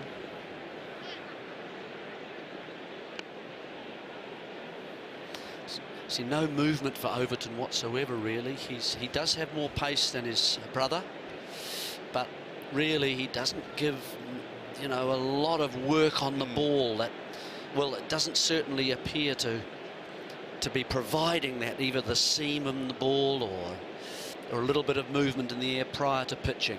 And that's really what you want. He's not fast enough, I think, to really worry, say, an international batsman alone. Yeah, that's a debate around Overton, isn't it? Short here, picks up the short ball out towards deep mid-wicket with a minimum of fuss, with 4 out on the leg side. Nicely played. The debate is, will Jamie Overton end up overtaking his brother on account of the extra yard that he has? But I don't think that's been conclusively answered as yet. No, he has a batting component to his cricket bag, doesn't he? So that's very useful, and he often can come in sort of number 4 if things have gone well with the top order for Surrey in the 2020 format. He runs in the last couple of games for Overton. Squeezing out here. Allsop to end the 8th over. We'll go down to the pitch side. We got, my apologies, 1 ball to go. I'm just slightly ahead of the scoreboard, as is sometimes. That's just enthusiasm, don't you? You're fine. It's okay. 64 for 3. We'll regroup. We'll recover. We'll go again. For Allsop. Deep mid-wicket, deep backward square, fine leg, deep third, deep point. As the shadows lengthen. Thick edge down to deep third, so 65 for 3 is the score. Allsop retains the strike on 34. And now it's the end of the over, so we'll go down into the crowd with Ashley Wilmot. Okay, I'm with the guys in the best seats of the house, Anna and what's your name? Anna. Anna and Lucy. Lucy! Anna and Lucy! I know that you were at Lord's last week. You're here at the Kia Oval. What's it like? I'm having an amazing time. Thank you so much, Kia, for giving us this opportunity. And your favourite player, big shout out for him. We love Jason Roy.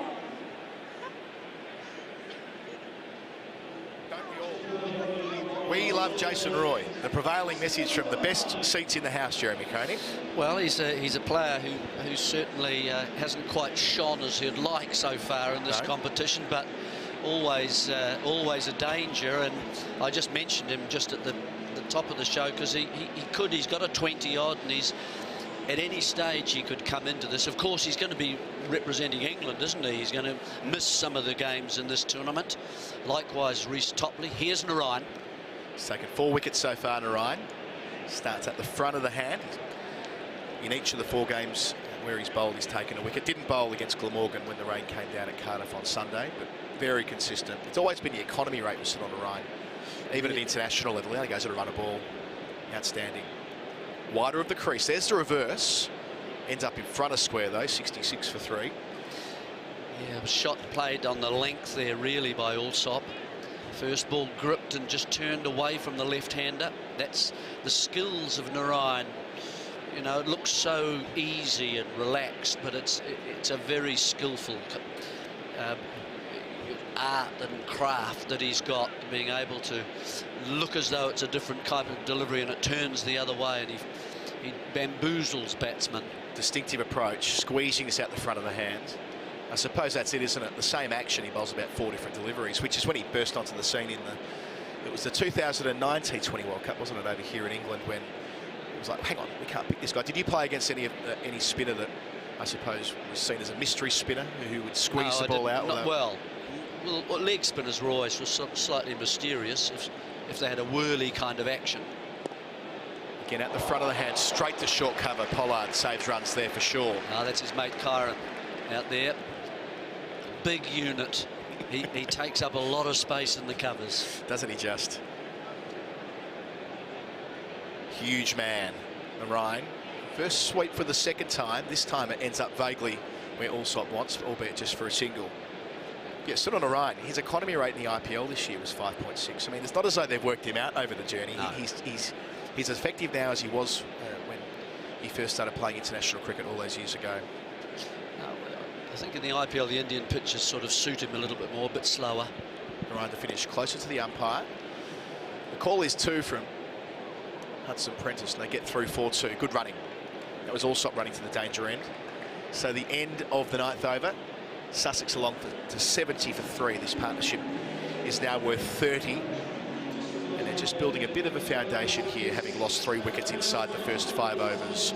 Bapara, Seifert and Rawlins all gone by over 4.3. Yeah, well, if you just looked at the lineup that Sussex have decided that they're going to represent them tonight, you've got Ollie Carter next and then Harrison Ward. That's Ward, not Ford, by the way, everybody. He hasn't just arrived from a rerun of Indiana Jones. He's at number 7, and really it's only the bowlers after that. So there has to be a partnership, really, if Sussex are going to be competitive. I wonder whether Obed McCoy might get promoted. Well, I mean, given he can hit the long ball, and they might need him at the death. Although they have been using Harrison Ward as their finisher in the last couple of games. We've got Kyron Pollard getting an opportunity here from the pavilion end. Doesn't do much with the ball these days. Off pace to start. So we've seen Jacks and Pollard both bowl ahead of the captain, Jordan. Might be saving himself for the last 4 overs right at the death when Jordan's been so effective for a long career, both in domestic and international cricket. As for Pollard, he's playing his 594th T20 tonight. Yeah, well, I'm interested to see what sort of pace he does bowl, actually. I know he's had a little bit of a knee injury and niggled, that sort of thing. I don't think it's been serious. Brought back into the game today. I'd like to see his pace, though. He's such a tall, powerful-looking man that you would think if he really wanted to put it in, that there would be some bounce. He's only bowled a couple of overs in this season for Surrey so far back in the team tonight. Took 1 for 20 against Gloucestershire in that rain-affected game out here. A couple of overs. Hard to get away though. Maybe it's that lack of pace and always doing something with respect to either trying to bowl an off-cutter or a leg cutter. That was the former. Hudson Prentice happy with one, moving into the 20s. So 5-4 field at the moment, 5 on the offside, 4 on the onside. It means you generally are going to be bowling pretty straight with your line. Fine leg inside the circle, and that's exactly why he's jumped across his stumps there, Allsop. But again, the ball just dies. Doesn't get anywhere near the gloves of Smith. Good bowling. Saw it coming. It's one of the things that players have been able to really practice is the range of skills and the slower ball with no discernible change of action. Difficult to pick up. So Topley on the edge of the circle at short fine. Will Allsop go again? Instead taking out to the short boundary for 1. It's a bit casual. No ball. You could hardly say that he's bounding in. So front foot, no ball. Signalled accordingly by umpire Pratt. That'll be the free hit. Hudson Prentice has long on, deep mid-wicket, deep backward square on the rope on the onside. Long off on the short boundary, and deep point. Which way will he go? Free hit. Out through the onside, doesn't quite go the journey. They'll get 1, they'll have to be happy with that. So missing out there, still 1 ball to come before we reach the halfway mark. And a quieter passage of play, but one that Surrey will be happy with, even if this partnership is growing now up to 36.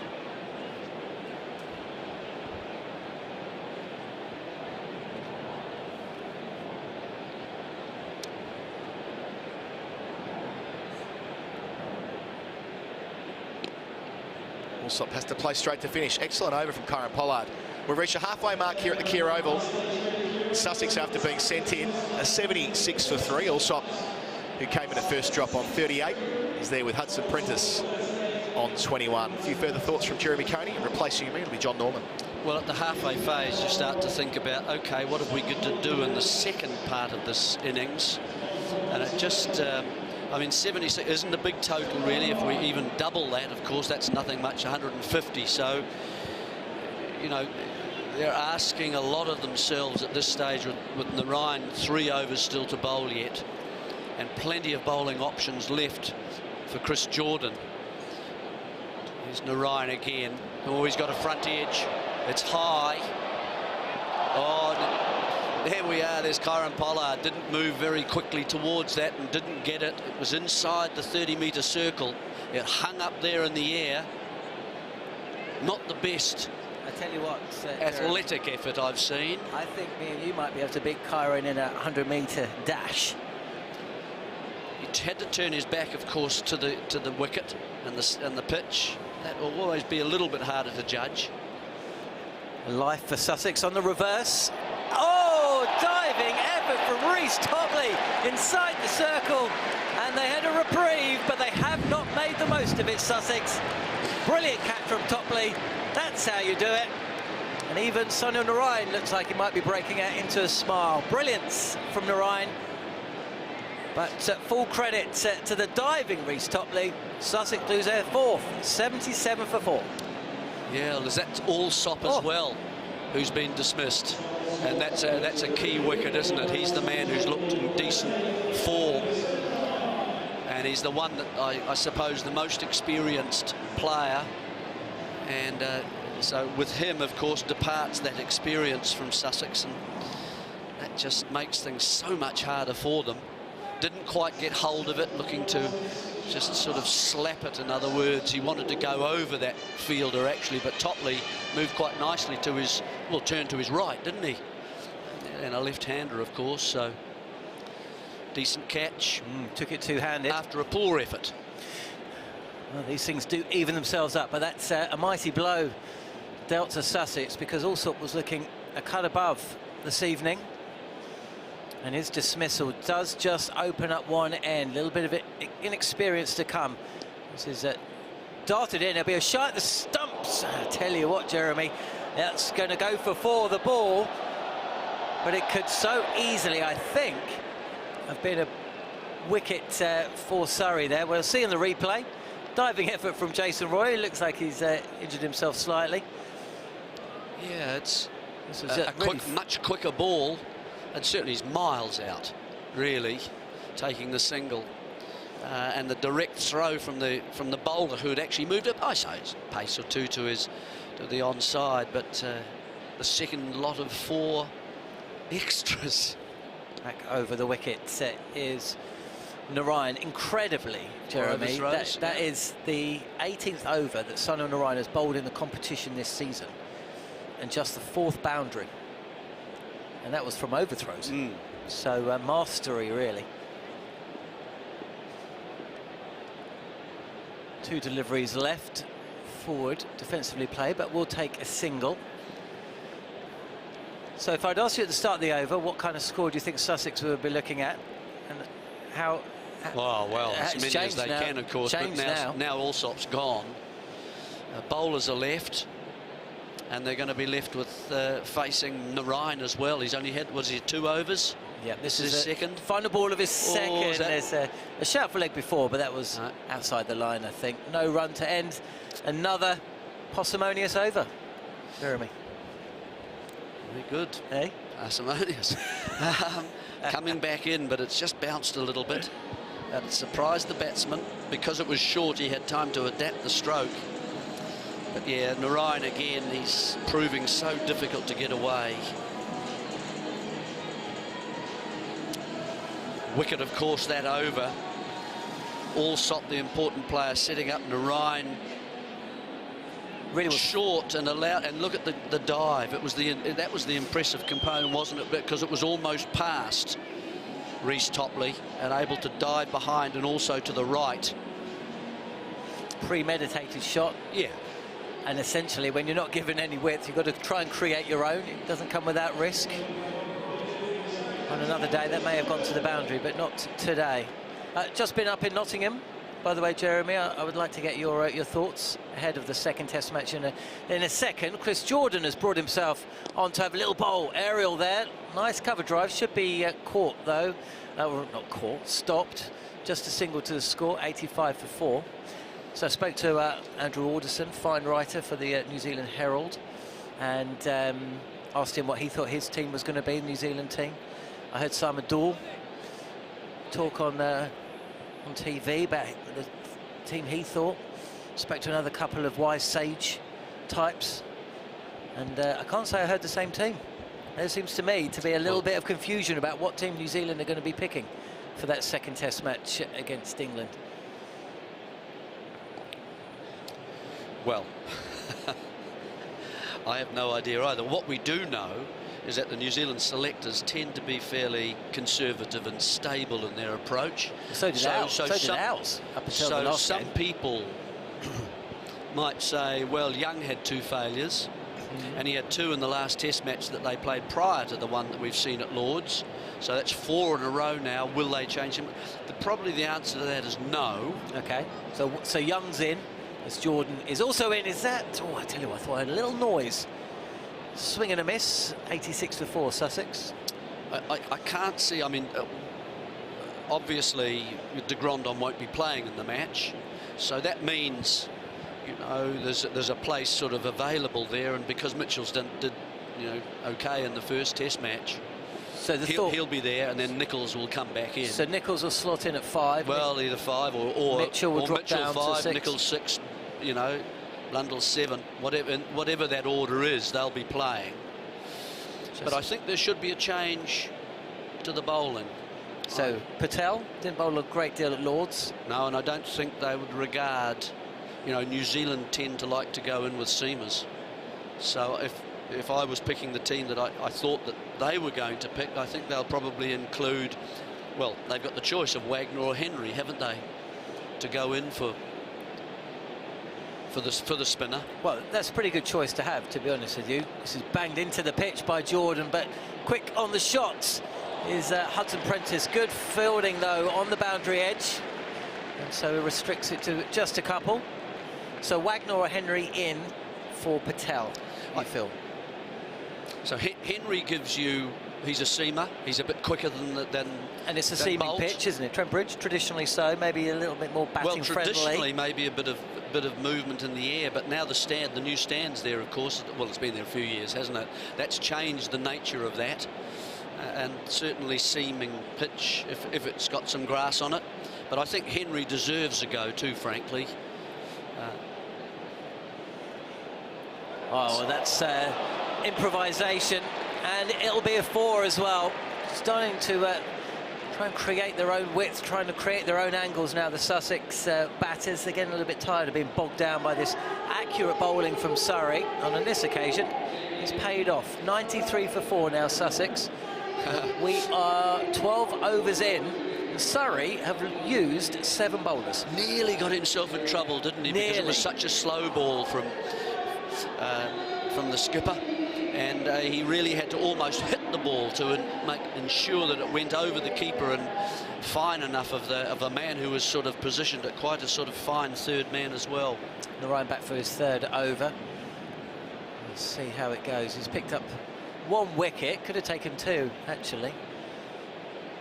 Kieran Pollard failed to roll back the years, trying to take a skyer. Didn't cost Surrey too much though. 94 for 4, Sussex. So yeah, you were talking about the differences in styles between Wagner and Henry. Down the track, lofted beautifully so, but it just dropped short. Overton at long off, just inside the boundary. Just a check drive, wasn't it? He knew Overton was there. He really probably wanted to go squarer with the stroke and bring in the boundary, but he just realised the danger of Overton. Risky shot for 1. Right, fires this down the leg side this time, comfortably clipped away. Bowling into his fields. Sunil Narayan. Score inches towards 100, 96 for 4, Sussex going nowhere fast. No, it's not looking like it's going to be a huge total at this stage, unless something really unusual happens with the bowlers once Narayan finishes his spell. Creates his own width there again, does the batter, Hudson Prentice. He's 31, but picks out Kieran Pollard. It's the same pitch that was used on Thursday, so maybe just a little tacky. Jeremy, maybe we'll find when Surrey bat, it's not flowing from the bat in a manner that we're sometimes accustomed to with this famous old ground. Well, certainly we've seen pace off the ball. Certainly we've also had spinners bowling, but with Kieran Pollard, he hasn't been that interested in really trying to get any pace at all. I thought it looked a pretty good pitch, actually. Strokes that we saw early on from Alsop. Back to the bowler, dot ball. Yeah, when Topley and Worrell were bowling, they were bowling nicely, but it seemed to be coming onto the bat quite well. Yeah. There was a beautiful lofted cover drive for 6. Back-to-back 6s from Alsop, actually.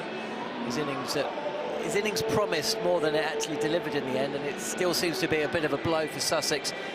It's just that the pressure from their innings seems to have evaporated since his dismissal. They've only added a handful of runs since that moment. Henry's been an unfortunate bowler, going back to the New Zealand chat. Henry's been an unfortunate bowler, isn't he, to be operating in an era which has seen New Zealand blessed, really. The likes of Southey and Bolt, we know so well. And then Wagner arrived, of course. 2nd over 4, Jordan. It should be cut off by the fielder stationed at mid-off, and indeed it is Jason Roy doing the fielding. Batsman's frustrated. Well, he got 3 tests last year, and he got 20 wickets from those 3 tests, so he's getting 6.5, 6.6. Scored some runs as well, didn't he? Got a 50-odd, that's right, down the order. But, I mean, he's lively, and he was man of the match for the last test match last year in Birmingham. He played at Kent, if you remember, and got between 70 and 80 wickets. He seems to like the Duke's ball. Oh, there's a bit of lift there. Suddenly one took off a bit. A little bit more pace and effort from, The problem Henry's had is it's been a rarity to see him get more than 1 test in a row. So he's always fighting for his place. He never gets a series, does he? Well, I think he should play, but there may be others that would make a very strong case for Wagner as well, especially once the pitch gets a little quieter through the match. High on the bat this time from Prado moves to 11. And we're still inching towards the century. And just the last thing on that is that really, you know, he can be a very dangerous bowler. He's picked up well over 200 wickets for New Zealand quite quickly. Good strike rate. Uses the short pitch ball like no other bowler around the world, really. I've seen other bowlers try it, but not with his accuracy and for the length of time, his industry as well. And he can bowl 11, 12 over stretches, can't he? This is up into the sunny skies. Oh, there was nearly a collision. Kyron Pollard was running in. Is that Roy as well? Either way, they put each other off. Both aborted, neither went for the opportunity. And that's a simple chance grasped. And the 100 up for Sussex. Well bowled. And just an absolute mess. Looked to me as, you know, that certainly the person, I think it was Roy, who was behind point running in for it as well. It's an awful cricket, to be really honest with you. He should have seen in his peripheral vision the huge size coming in from cover. And immediately made to pay. Pitched up, driven quite beautifully by Ward, who moves to 15. Sussex 104 for 4, but that's the second opportunity that has gone down in the field from Surrey. Will it cost him? We'll wait and find out.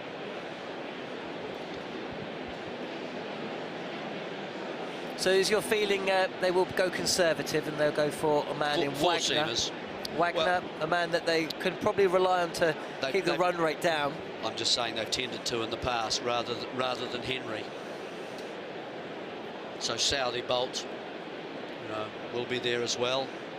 Final ball of the 14th over, high on the bat, cracked away, and another run to the score. So, where is Sussex then? Jeremy Coney, 105 for 4.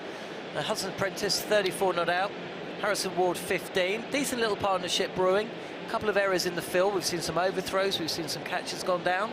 So certainly not the perfect performance from Surrey.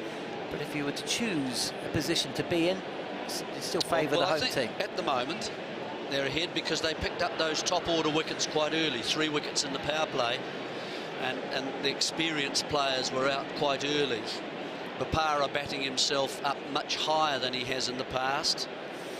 Last over from Narayan. Do they just see man from Trinidad off? Well, I don't think they can do anything else because everybody so far in this competition has found him difficult to get away. They can have a wild hack at him, of course, yeah, but is that worth it at this point when the last 2 batsmen, recognised batsmen, are in? Probably no.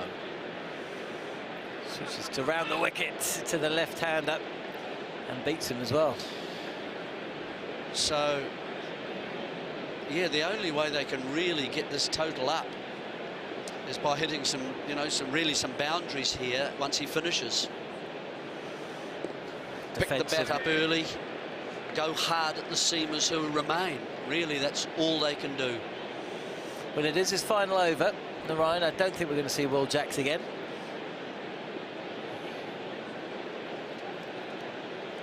So there will be a little bit of pace, but even Chris Jordan has come in and taken the pace off. Apart from a surprise effort ball, it has been about taking the pace off. So will we see some fireworks here tonight at the Kia Oval? Another more than healthy crowd in tonight. I'm not sure of the exact number, but certainly in the 11, 12,000. I'm sure I'll get a number. Down the track and inside edge, past leg stump. The batter aborted the shot halfway through, didn't he? See, well, he didn't really know which way that was turning, and he didn't actually get there to where it pitches, and he's just really, it's just hope from that point on. Lucky to get an inside edge. Absolutely. Last ball of another exemplary spell of bowling from Son and Ryan. It'll just be a single, and I think there was just the one boundary in the entire 4-over spell, and that came from an overthrow from the bowler himself, trying to knock down the stumps. If it hit the stumps, the batter would have been short, so there you go. 108 for 4. Wave farewell for now to Jeremy Coney. Brilliant stuff from him, as ever. He will be back in the second innings.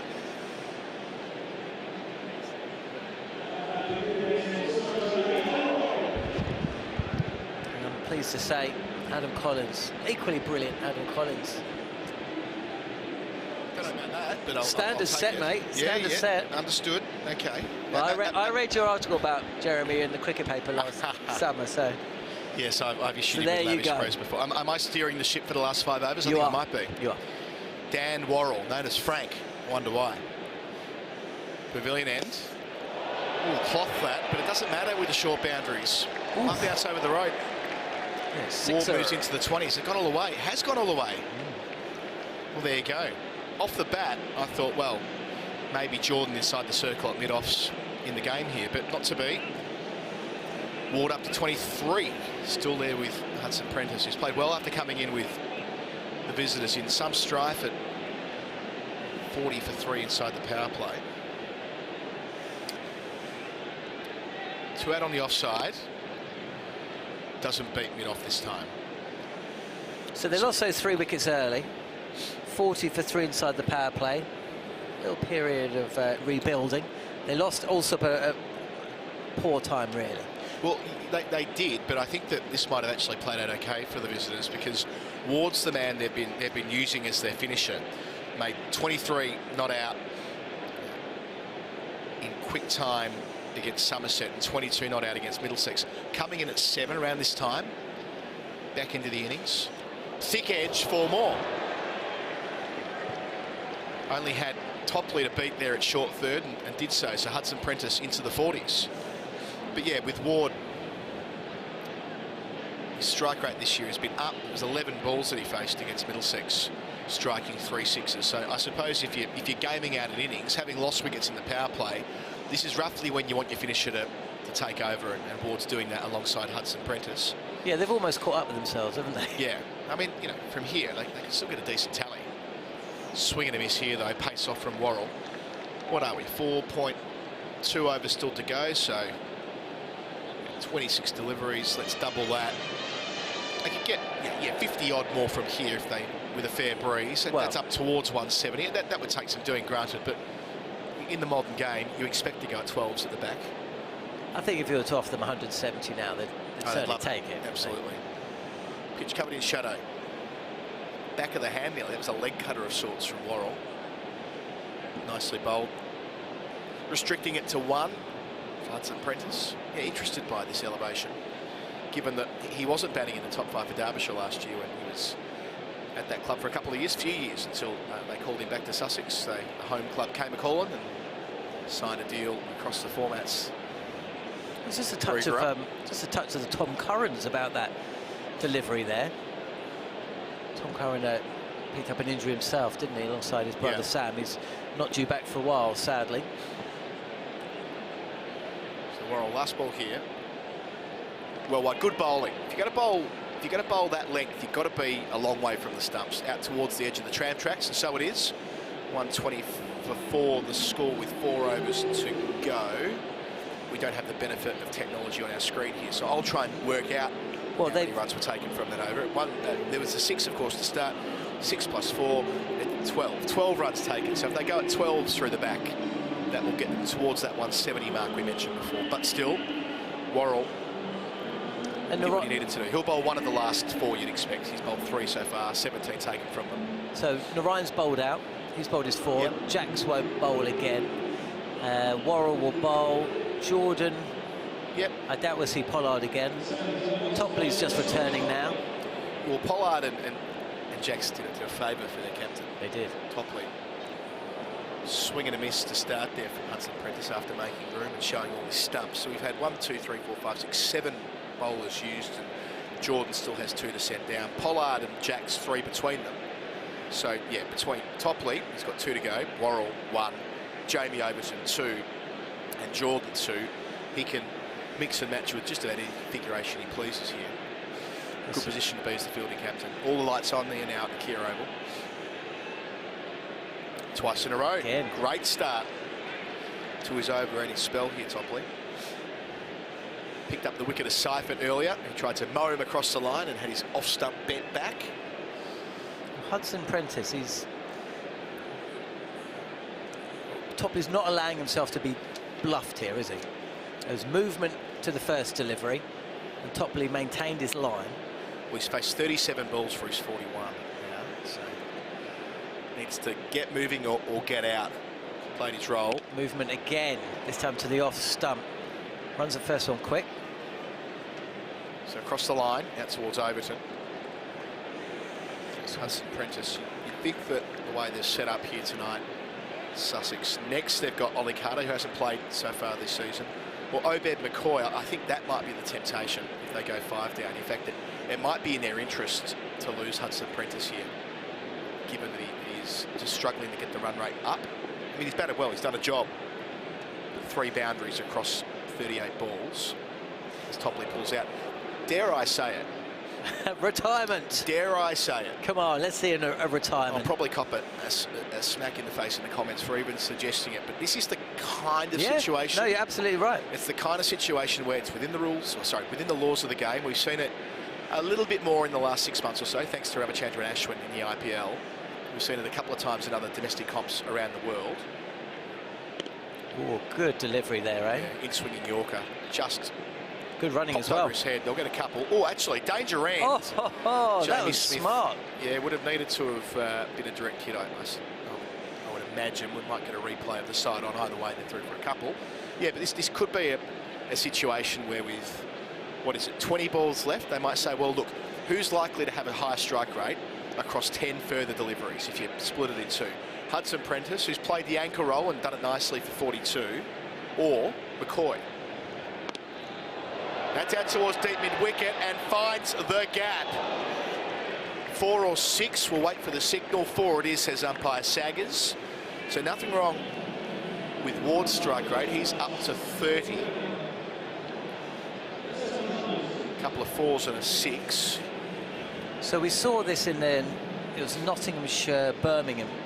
Yes. And it happened twice. I like the second one more than the first. The second one was to do with a quicker runner. The second one is pushing it in terms of the boundaries, isn't it? I'm into this kind of thing. Topley at the back of the hand to finish, so Ward will retain the strike. He's 31, 3 overs to go. But neither paid off. Yeah, I mean, I think the argument is that it is a measured risk. What you're effectively saying in a situation like this is with 3 overs to go, we are willing to bet that someone new, and remembering that batters' strike rates in the first 10 balls are lower than the next 10 balls, traditionally, that we are willing to bet that who we're bringing in next will be able to go at a better strike rate than someone who now has faced 38 deliveries. That's not a sure thing, even if McCoy might be better suited temperamentally to clear the pickets a couple of times. So, and I think that's the way it should be. If there was no risk associated with it, then we probably see it all the time. How does a signal? I mean, who makes the decision? I mean, this is a big ground. It's true. So you're not going to be able to hear if you're the batter, are you? You're either going to have to make the decision yourself. I mean, how do you tell the dressing room what's about to occur? They might think you've declared. Is there a little sign for it? Captain, pavilion end, his 3rd over. Miscued out to deep point. Should be a chance there. Coming off the rope and taken. A straightforward one at that. No nonsense. Ward gone for 31. He faced 23 deliveries and Jordan gets himself in the book. And now the entire conversation about the prospect of maybe retiring out Hudson Prentice will be a moot point because they get to, I assume, bring in McCoy anyway. Well, let's see who comes in. Is it Clark? No, Carter, sorry. Let's take a look. So second catch for Will Jacks as well. First wicket. So there you go. It's not Obed McCoy. No, it's not. So the conversation can continue because I think with 4 overs to go, it probably would have been a little bit too early for Obed McCoy. But certainly in the final over, then it might be a risk worth taking. It is Carter who's in. Yeah, Ollie Carter, who played a couple of games last year, only batted once and didn't get a run. Not out. So it must feel like he's on debut, the 20-year-old right-hander. Played 9 first-class games for Sussex. Swing and a miss to start. And Jordan ends up on the turf on all 4s.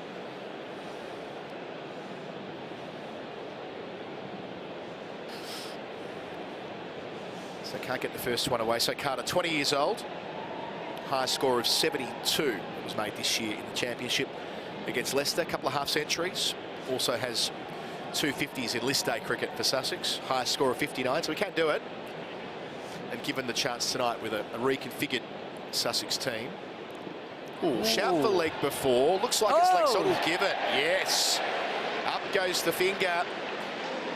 So 2 wickets in the space of 3 balls for Jordan. And poor old Ollie Carter still hasn't got a run in the Vitality Blast. 3 times walking off without a run to his name.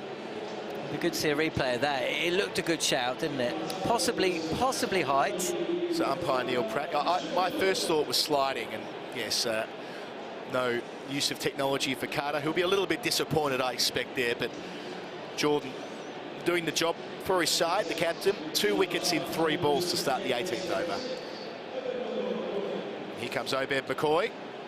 I wish we still had the intro music for each batter. We might have a real McCoy number. We might have Another Night or Runaway. I think Runaway was their best song. We're going back. I'm dating myself here as a kid of the 90s. But we'll see if it can be the real McCoy here. He's got 15 balls left in the innings to make his presence felt, as he will later with his left arm medium pace. You missed out on life in the 90s in the UK, Colin. There's some banging clubs not too far from this ground, by the way. That could be a whole different broadcast. If it gets a bit quiet later on, we might talk about John Norman clubbing in the 90s. Oh, mate. What's publishable anyway? Let's clear the decks and let's talk about it. What a decade for dance music is all I'm saying. We'll start with Guru Josh. We'll go all the way through the decade. Now you are talking. Jordan around the wicket. McCoy can't get it away, straight back to the bowler. I tell you who would be talking right now if he was on comms is our friend Jared Kimber, because Jared was a coach at St Lucia in the CPL, Caribbean Premier League. I thought you were going to talk about Jared 90s dance. No, Jared. Sorry. He never leaves his house. Can you imagine Jared in a nightclub? We're driving up to Notts tomorrow in the morning. Well, you can ask him. With Coney. And Dan Norcross. He's getting a train instead. Thought better of it. Yeah, wise move, I think. Back of the hand, bit of extra bounce there from Jordan, who's unhittable in this over so far. So yes, Jared was analyst for the, well, there's so many name changes in the Caribbean Premier League. I will say the St Lucia Zooks, maybe? Kings? I can't quite remember. I think it's the Zooks. Might have been the Zooks then. About 4 or 5 years ago, and Obed McCoy was playing for St Lucia, and he was one of the 1 or 2 that was coming through the ranks that Jared was very, very excited about. He's on a double wicket maiden here, Jordan, to finish. Oh! And he secures it. How often would you see that in T20 cricket? That is a double wicket maiden in the 18th over for the captain, Chris Jordan. Outstanding work. Initially, it was Ward caught at deep point from his 2nd ball and from his 4th. Had the leg before decision go his way to remove young Ollie Carter for a 2nd ball duck. So I'm sure we'll see Jordan again to bowl over number 20. Number 19, it'll be Reece Topley. As you mentioned before, they are spoilt Surrey. They're going to finish up only bowling Jamie Overton for 2 and Dan Worrell for 1. After Sunil Narayan bowled his full complement, 1 for 21 from his 4 through the middle overs. Well, all the chat in and around the Test game at the moment is about the insider info, isn't it? Brendan McCullum. You know, he's played alongside, he knows all the New Zealanders, he knows their weaknesses and their strengths, but the same can be said for Chris Jordan. Not all of these players, of course, are playing under him or with him at Sussex, but a lot of them were. Topley away from us. Oh, good diving stop. Oh, wonderful fielding. Now, if there had been Pollard picking the stumps down, that would have been quite the highlight. You would have seen that go around the world a little bit on Twitter, I suspect. The big man there, as Jeremy Coney said, he's like 2 men there at cover. Had enough time to balance, stop, prop, throw. Not quite, but did save runs. How will they change up here for McCoy? So they sent deep 3rd back and deep fine back. They were both inside the circle for Hudson Prentice on 43. So they're 2 of the 5 out. Deep point, mid-off and mid-on will be inside the circle. And no, now long off drops back, but mid-on inside the circle and deep cover. So the short boundary has 2 fielders on it on the offside. Topley staying over the wicket. McCoy out towards that short boundary on the bounce to deep 3rd. The only part of the ground still in sun in front of the pavilion. Beds to stand. So We were talking about, we were saying that Sussex would take 170 2 overs ago. I think they'd take 155 now. I think they'd take 150. Now they just want to remain competitive at this stage. 10 balls remaining, 2 a ball, 150. I think they probably would. So Hudson Prentice has faced 39 rocks for his 43, finding the boundary 3 times. Can he tee off? Has he got an extra gear to shift into against Topley? Tries to get resourceful. Topley sees him coming. Excellent short form bowling. I mean, Topley was in the load-up when he saw Hudson Prentice jump all the way across his stumps, nearly onto the next pitch. So he had that ball pitched. I don't think it would have landed on the cut strip. But he's so far over, he was committed to playing the shot. And so it goes. Well bowled, Reece Topley. Watching it back here. He went so early. I mean, yeah, that would have just about bounced on the outside the tram track. It's been a keen battle between these two. Yep. Topley on top. I'm not sure how many balls he's going to have. 3 balls left in this over. Fine leg inside the circle now. Swing and the miss. How often have we said that in the last couple of overs? This is brilliant, isn't it, from Topley? Yeah, it really is. And Topley. Jordan. I mean, bags of experience, 2 very different bowlers. But Sussex seemed like they were back in it, 16 overs in, and now double wicket maiden for Jordan. Yeah, no substitute for pace with Topley there. That was just too quick for McCoy, who was trying to mow him over mid-off with the fielders inside the circle, but just enough movement off the seam through to the gloves of Smith. 2 balls left. Off pace there. Have to settle for 1, the deep backward square in front of the Galdari stand. So back-to-back excellent overs here for the home side. And you imagine Jordan will come back to bowl the last one? Well, surely. I mean, there have been 4 singles off this over and the double wicket maiden from Jordan. So, yeah, you'd have to think it's a lock that will see the captain bowl over number 20, as he's done so often for England across his long career. Back to Hudson Prentice. Third man fine leg both up. Well, that's cut that off. Where he ends up forcing it down towards deep third and cut off splendidly. Evans. Laurie Evans, brilliant.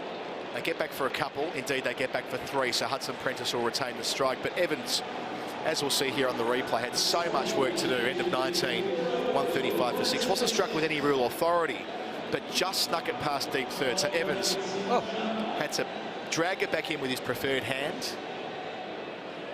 And did so in the nick of time. So how can they find a way here, Sussex, to get up to 150? It'll take some doing against Chris Jordan. Hudson Prentice on 47, a long time between boundaries. He's been there since over 5 at one stage. But after 4.3 overs are in a world of pain, and a good partnership for the 4th wicket to lay the foundation, but haven't been able to do the next bit in the last 5 at the death. He's moved around the crease so much, hasn't he? And it has not paid off. Plenty of contact here on the bounce to deep square. They probably take that single first ball, giving the strike to McCoy. So Hudson Prentice moves up to 48. I feel like we're being quite critical of him here, but it's in context. He played a really important role between overs, say 5 and 12. It's from there that things haven't been as fluid as Sussex would have needed from the man who has been brought up to bat at 5 here.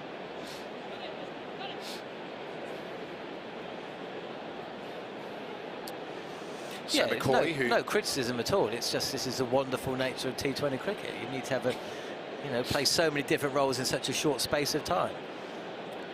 McCoy, you played for the Rajasthan Royals in the IPL, facing up to Jordan. Full Yorker. They take the single, run it up, and he does. And that's the end of McCoy. That's bad batting from Hudson Prentice. So I see what he's trying to do last over, put pressure back on the wicketkeeper when it gets through, but all the risk was loaded on the international and not on the man who's struggling at the moment.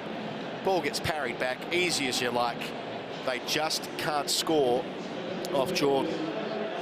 Well, I'm not sure if you saw, Carlo, but there was a reproachful look from McCoy as he walked off, and a little hand of apology from the batter, Hudson Prentice, who's stolen strike, run out his batting partner.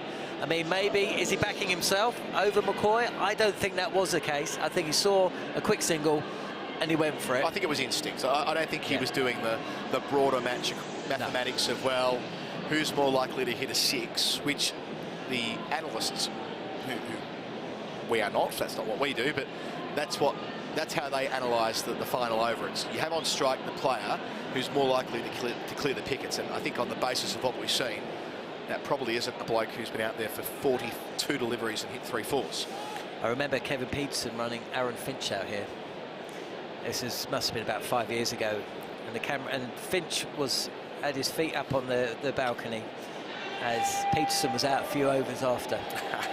They did not look at each other as they walked past. And you know what Finch's like? All he was doing was chewing his gum and blowing bubble gum. Hudson Prentice on 48.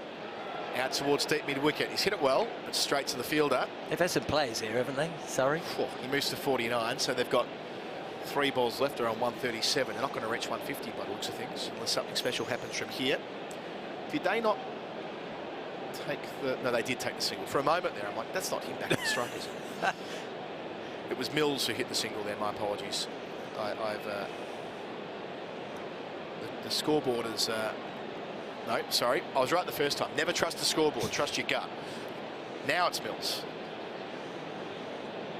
Despite the fact that the scoreboard says he scored a single from the previous delivery. His first ball, facing his England teammate. Oh, finds the gap. Good cricket. Short boundary. Mid-off inside the circle. Cover inside the circle. Out towards the Bedser stand. It can't be more than 60 metres. So all he needs to do is place it through the gap, not overhit it, and in doing so, take Sussex beyond 140. I tell you what, though, that's one of the shots of the innings so far.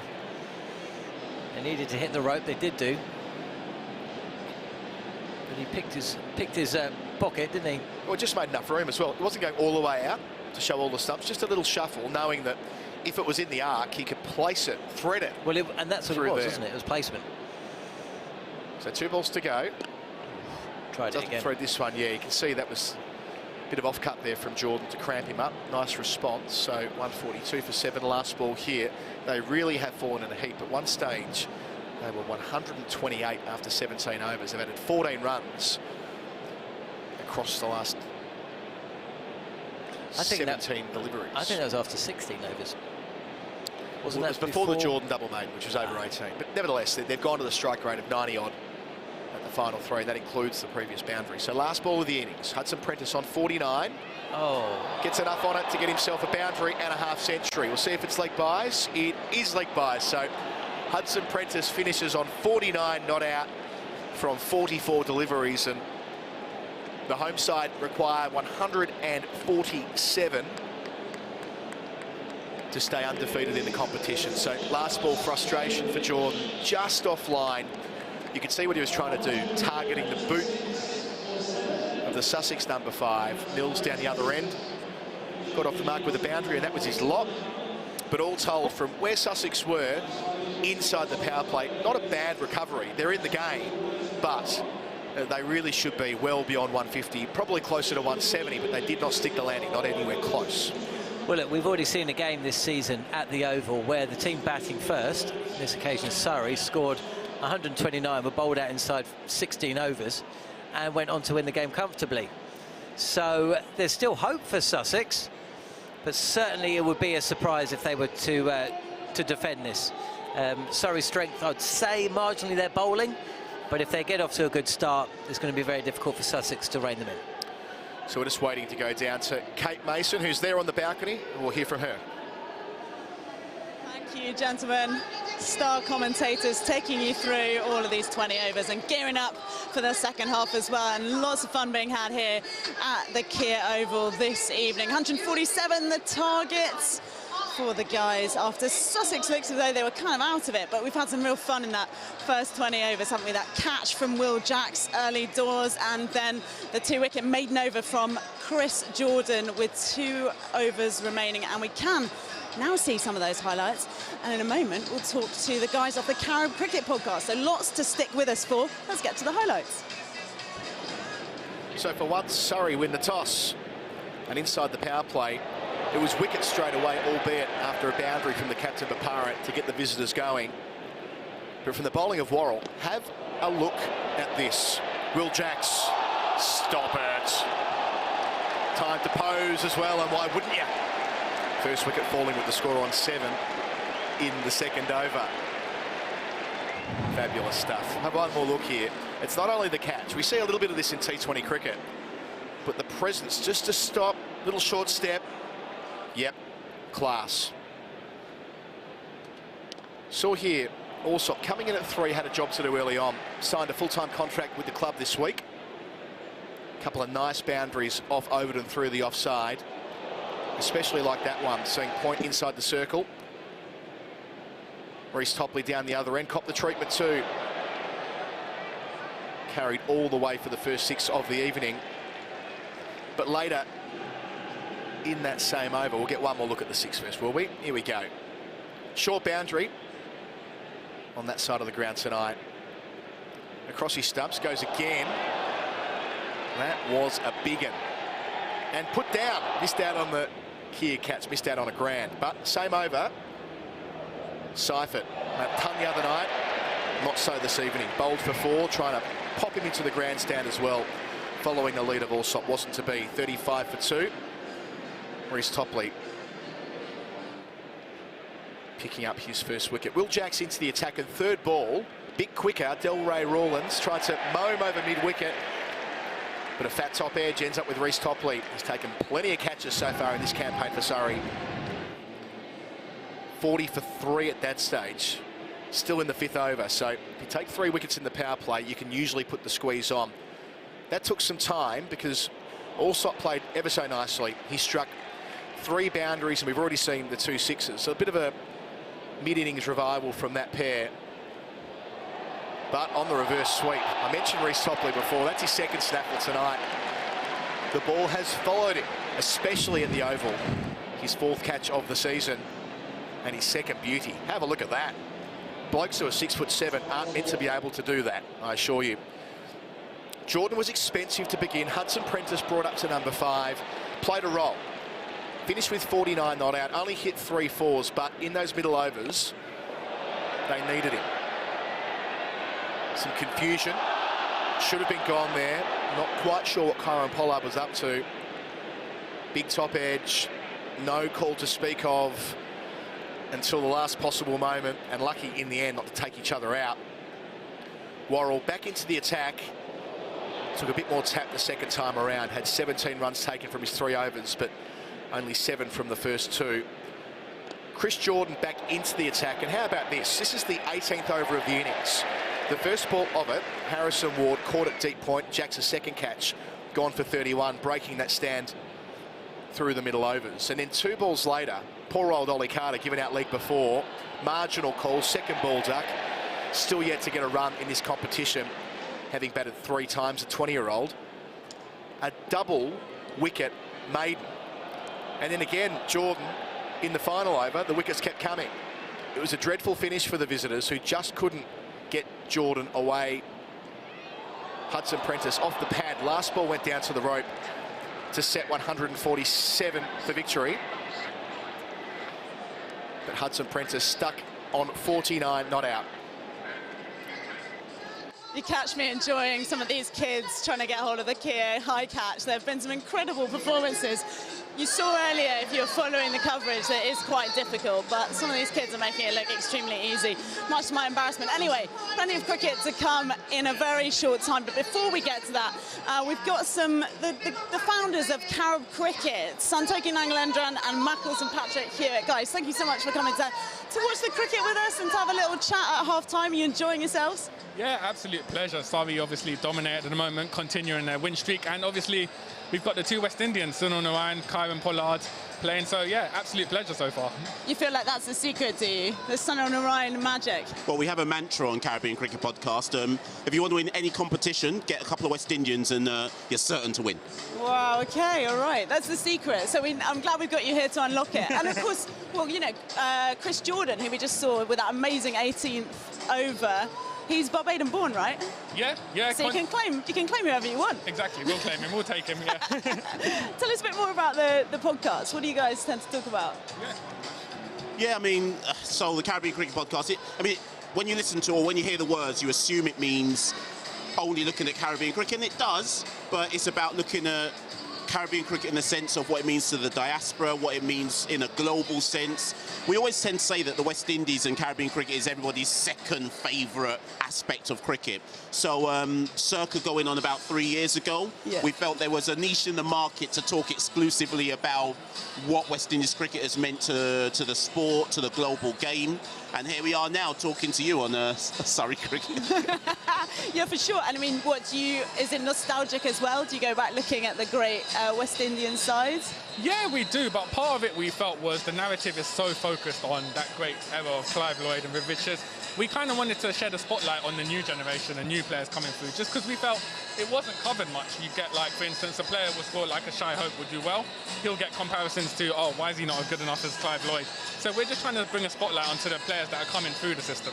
So tell us a few more of the young West Indian cricketers we should be watching out for then. Because these guys, everyone watching at home, we've got cricket geeks on this. We've got the general fans as well. We've got cricket geeks, they want to know. Yeah, well, I think the one who's on everyone's lips, and I'm sure Michelle will agree, Jayden Seales. Obviously, West Indies, we've got a legacy of legendary fast bowlers dating back to Michael Holden, and Jayden Seales seems like the next one to carry that torch. So he's obviously played against England in the Caribbean Tour, but he's only 20 years old. We're expecting him to do great things over the coming years. Yeah, and I'd probably actually add, although we want Surrey to win, I'd probably add that Obed McCoy plays for Sussex, and although he's not gone beyond T20s, he's an exceptional T20 bowler. He's only 25 years old, and he's somebody that I expect to go on to reach the heights, certainly in the T20 game. He looked as though he was getting slightly bamboozled by Reece Topley in the last in the last over there, didn't he? Topley is bowling well. And taking some great catches as well, but yeah. Oh my goodness. We can talk about that. That had me off my seat. So yeah, no, I think Topley's he's having a good season in general as well, and Surrey are having a very good season thus far. So maybe Surrey can take Obed McCoy next year. Nicely done, guys. Well, we want to give you a chance to get back towards the cricket, because that's what you're here for. You're often down at the Kia Oval. So thank you so much for catching up with us. If anyone wants to listen to your podcast, just wherever you normally get your pods, presumably.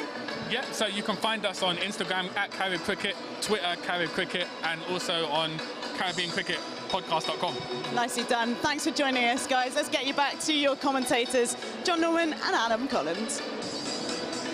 Thank you very much, Kate Mason. The dance music's back, Colo. A little bit of Faithless, another 90s dance band. It's a beat there, didn't you, John? Straight into it. Didn't need to Shazam that. You're like, bang, I know that. I know that. That's a back pocket. I think we all know that one. Channel Club, that was the one. Sadly, no longer with us in the arches of Vauxhall, around the back of the MI5 building.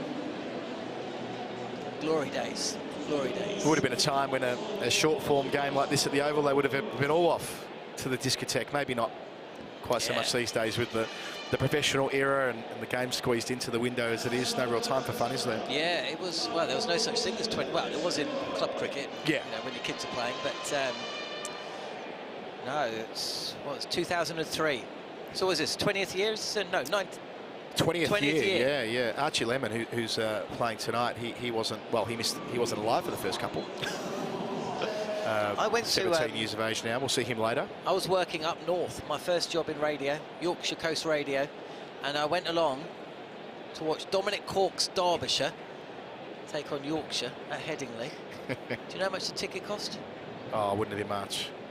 How much? £2. £2? £2. Outstanding. Right, let's get this innings up and underway. It's a very well-known duo in Jason Roy and Will Jackson. We're having a little bit of spin.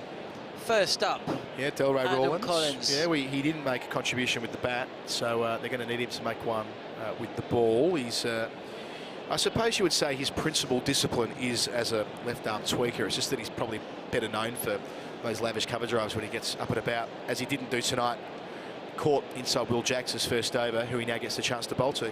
So do you think this is getting the over out the way kind of over? A Jason Roy scampered single here, 2 without loss. Oh, look, he's got a good record. His economy rate in T20 cricket is 7.2. His strike rate is 23. So, you know, you can set and forget a little bit with left-arm spin, round the wicket, inside the power play. A lot of experience now, 24 years of age. So, yeah, I think it's an attacking option too. Long off inside the circle, at mid-off, and Jason Roy takes the fielders out of the equation, and you can hear the slap on the canvas. The covers just below us here at the JM Finn stand as Jason Roy dismissively swats Rawlins for 6. Big boy, isn't he, Jason Roy? Big, thick boy through the arms, through the torso. And he's... I mean, he didn't really swing at that, did he? Roy only made 88 runs, an average of 18 so far in the comp. So he's not been dominating for a man of his capacity, but his experience, again, inside the power play, in his swinging arc, just lifts it over long off with a minimum of fuss. They're away. They are away. We saw a lot of scampering around the crease, didn't we, from Hudson Prentice. That was all about strong base, waiting the ball, allowing the ball to come onto the batter, and then just going through with the shot. Full control, power, timing, and been there, done it kind of feel to the shot as well. 9 without loss, Surrey, off to a typical Surrey start, really. Has been, hasn't it? These two. Jack's having an excellent season. And pick up, and he's got the line wrong there, hasn't he? Rawlins, maybe that shot from Roy in his mind, didn't want to give him any more width, but fired that too far down the leg side, and it was Jackson's time to capitalise. Well, they should be thinking about a bit of net run rate here, Surrey. Why wouldn't they? They've earned that position in the game. If they get off to a flyer here with these two, well, they should go hard. Down again and again, it's going to be a boundary. And the experiment with Rawlins has not paid off for Sussex. Expensive start to the second innings. 19 runs coming from it. Jacks 11, Roy 8. And yeah, Colin, I mean, the run rate for Surrey already looks more than healthy. Yeah, well, it's kind of the point, isn't it? So 19 from the first over. If they can have one of those kind of power plays, and we saw these two against Gloss last week, didn't we? Gloucestershire in a rain-reduced game. Surrey asked to bat first. Yeah, it got hairy, and they ended up getting bowled out in rather comical circumstances. But in the 5th over, they were already up to 60. If they have one of those kind of nights, and look, Jacks this season, he made 51 against Gloucestershire, and then backed it up with 64 here in that massive effort against Hampshire. If he gets away, along with Roy, who's, as I say, not been in top form, but one of the most destructive players in the world on his night, yeah, they can think about how quickly they can eliminate these runs and maybe not get off to the pub, but get in the shower and bank some heavy net run rate, which is always handy in a competition like this, if you do lose a few games. Onto the club, mate, onto the club. Pitched up, driven nicely to mid-on. Here's Stephen Finn. Here he is. Here he is, yes. Finny back at the Oval. Doesn't quite look right to me, him wearing the colours of Sussex quite yet. It will over time, but having played 16 seasons with Middlesex, of course, he was their T20 captain for the last few of those, that he's here playing at the Oval for a different club. He once took 5 for 16 against Surrey in a win for Middlesex a couple of years ago. His best bowling in the format. What they'd give to do something like that tonight. But he's been good so far this season, Finney. He started pretty well in terms of the runs he hasn't given away.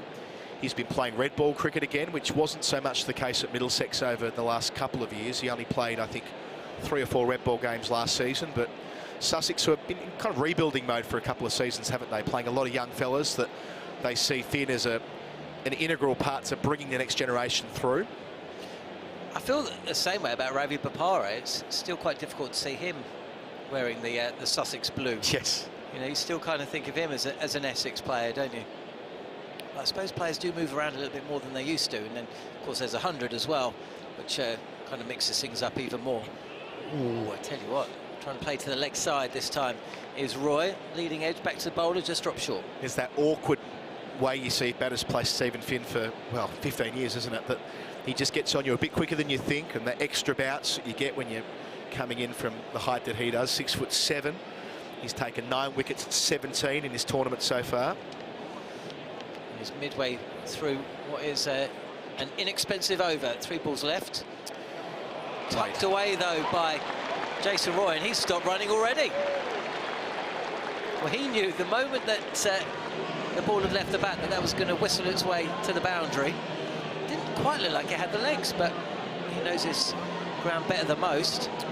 Indeed it has. 23 without loss, Surrey, off to a good start. just all placement there, isn't it, from Roy, knowing that field is inside the circle, doesn't need to overhit it. It does prompt a slight adjustment. The mid-wicket goes a fraction wider to cut off that particular gap, but it opens up another if he wants to go squarer. We'll see. Deep point and deep square leg. Roy tries to play cute. Yeah, so Finn took 3 for 29 against Middlesex. This is, well, not his homecoming, it was at Hove, but against his old club. 2 for 15 against Gloucestershire in that victory to get them going. 2 for 28 against Kent. My apologies, Gloucestershire was a loss, wasn't it? They beat Kent. Finn was in the wickets there. And 1 for 29 against Hampshire on Saturday. We were deprived of seeing Finney with the bat, I reckon. I would have thrown him in the final over. Let him have a swing. Could you imagine that? They'd retired a batter and brought Finn in. Nice shot to finish the over. No run, though. So 4 runs from it, 19 from the first, though. And Surrey, well, they'll be eyeing 50 or 60 in the power play. Roy is 12, Jack's 11. I think we can revisit a couple of those big hits. Rawlins, I don't think he's going to be coming back for a second over. This was the first of the 2 sixes. Jason Roy, this is. Just a little bit of width, no turn, and really just played through the line, up and over. And that was followed by Will Jacks cashing in shortly afterwards as well.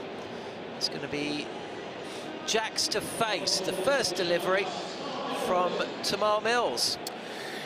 Another guy that we know well. Yeah, talk about extra pace. He certainly brings that. 10 wickets, 17.5 against Surrey, including best of 3 for 20 and a win at Hove back in 2017 when he was in the national team.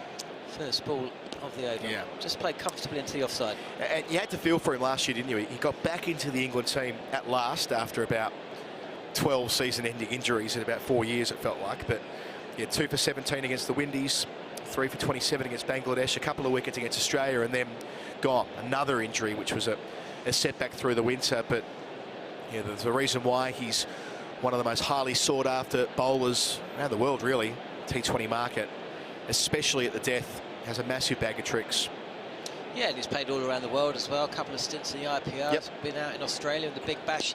This is played nicely, though. On the up, through the covers, and away for 4. 27 without loss now, Surrey. And that was just in Will Jack's arm, wasn't it? And through the line again, but comfortable shot. And pressure back on the bowler. Yeah, look, it's a comfortable shot and an easy gap to pick, but remember that this is extra pace too, so he's got to have his wits about him there, just to make sure that he gets on top of the bounce as he did there. And yes, Jacks has overtaken Roy. Well, he allowed the batter to free his arms there, so I just wonder what the follow-up delivery is going to be. Is it going to be a touch shorter or in the block hole? Fine leg up. Does cramp the batter for room, although a little movement to the offside as well.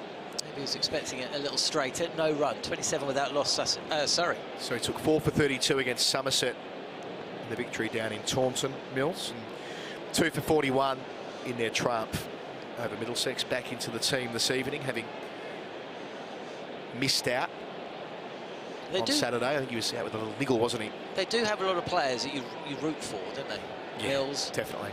I mean, we just made mention, haven't we? Bopara, huge favourite here. He was playing for England against West Indies, and the crowd Ravi Boparing up into the South London sky. It's going to drop well over the boundary. Oh, but not in the crowd, though, so no chance of a clear catch. And that is a 6, the third 6 of the innings. How many 6s were there in the Sussex innings? I remember back-to-back 6s. Not many. From Topley. Yeah, there was 3. There was 2 for Allsop back-to-back, and then Harrison Ward managed to get one away with the reverse, didn't he? But yes, it was an innings that relied on working the ball through those middle overs mostly. Well, Sussex lost those 3 quick wickets, didn't they, at the top, and it just meant they had to play a little conservatively through the middle overs. Short, dug in this time, but the result is similar. 1 bounce 4. Jacks has been in sublime form. He's taken wickets, he's taken the catch of the day. I'd like to see another better one. And he's in the runs as well. Third boundary from the over. Did it cross your mind? Did it cross your mind when Jax took that catch? And oh, this clip's going to go viral. My voice is going to be all over this for the next couple of days. Pressure. No, it didn't actually. It was such a wonderful catch. I was almost taken by surprise. It looked like it was going to clear him, didn't it? Oh yeah. And then it was such a difficult, weird angle. I wondered whether, essentially, he was either going to have to just palm it back in, or if the catch was taken, he was going to have to throw it back in because he looked like he was overbalancing. I was caught in the moment, Colo. What? Come on. Whew. Tell you what, this is a confident Surrey outfit. They've got the strut on. 41 without loss. Expensive first and third overs. Pace has been deposited. And there's experience out there as well. Jax rattles along, 29 not out. Roy, well, he's just sitting there smoking a cigar on 12. And that target is almost within distance. 147 the target, 20 overs to get them in, and they've already knocked 41 off of that in quick time. Well, Surrey already have a handsome net run rate. They're up at 1.9 before they start this innings. Clearly, at the top of the southern group. Somerset second on that measure at just under 1. Now, in all probability, from where Surrey are, they'll make the quarterfinals in a canter anyway. Finn's back. This is squeezed out, not where the batter intended. He was going straight. It went square, but bounced just in front of the fielder on the rope at mid-wicket. But it's only prudent to plan for a rainy day, as it were. And if they do have a series of losses at the end of the season and they are vying for fourth or fifth, a night like tonight where they can take full advantage, remembering how often does it come down to net run rate in a tournament like this as to who qualifies and even what position they qualify in. It might come down to whether they get a home quarter-final or not. They should keep the foot down here, no doubt. So it will be called a wide. I hope the camera pans back on the Mickey Stewart Members Pavilion upper tier, because I think my dad's in there. Oh, very nice. I'm sure we could ask for it. we can find your dad up there. Is he a regular visitor to the Oval then? Mate, he's a tour guide. That's beautiful. Did you know that? I did not know that. I wish I knew that. Do you know who else used to be a tour guide here? Former Surrey and England player. Very tall man. Guy that we've both worked with. Down the leg side, that might be called wide as well. Who was that? Not Tudor. Scored, yeah.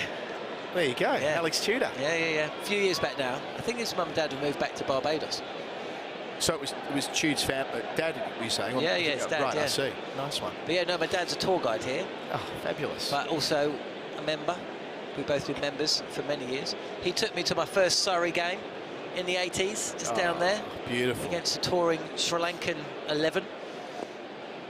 We had a touring Sri Lankan 11 down here a couple of weeks ago, didn't we? Or was that at Guildford, that game? I think? No, I think it was. It might have been at Guildford. Yeah. Yes, it was at Guildford. But nevertheless, that was a proper first-class game. You don't see many of those these days. The touring side coming out and having first-class status. Unfortunately, New Zealand's game against the County Select 11 wasn't declared first-class because they used about 15 players, which denied young Ben Compton. I say young Ben Compton.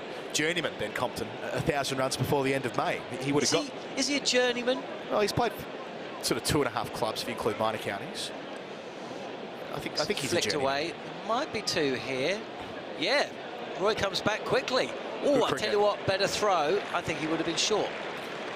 Yep, but worth it at this stage of the innings. I think measured risks that we talked about before. But yeah, Ben Compton, I think he's 28 yeah.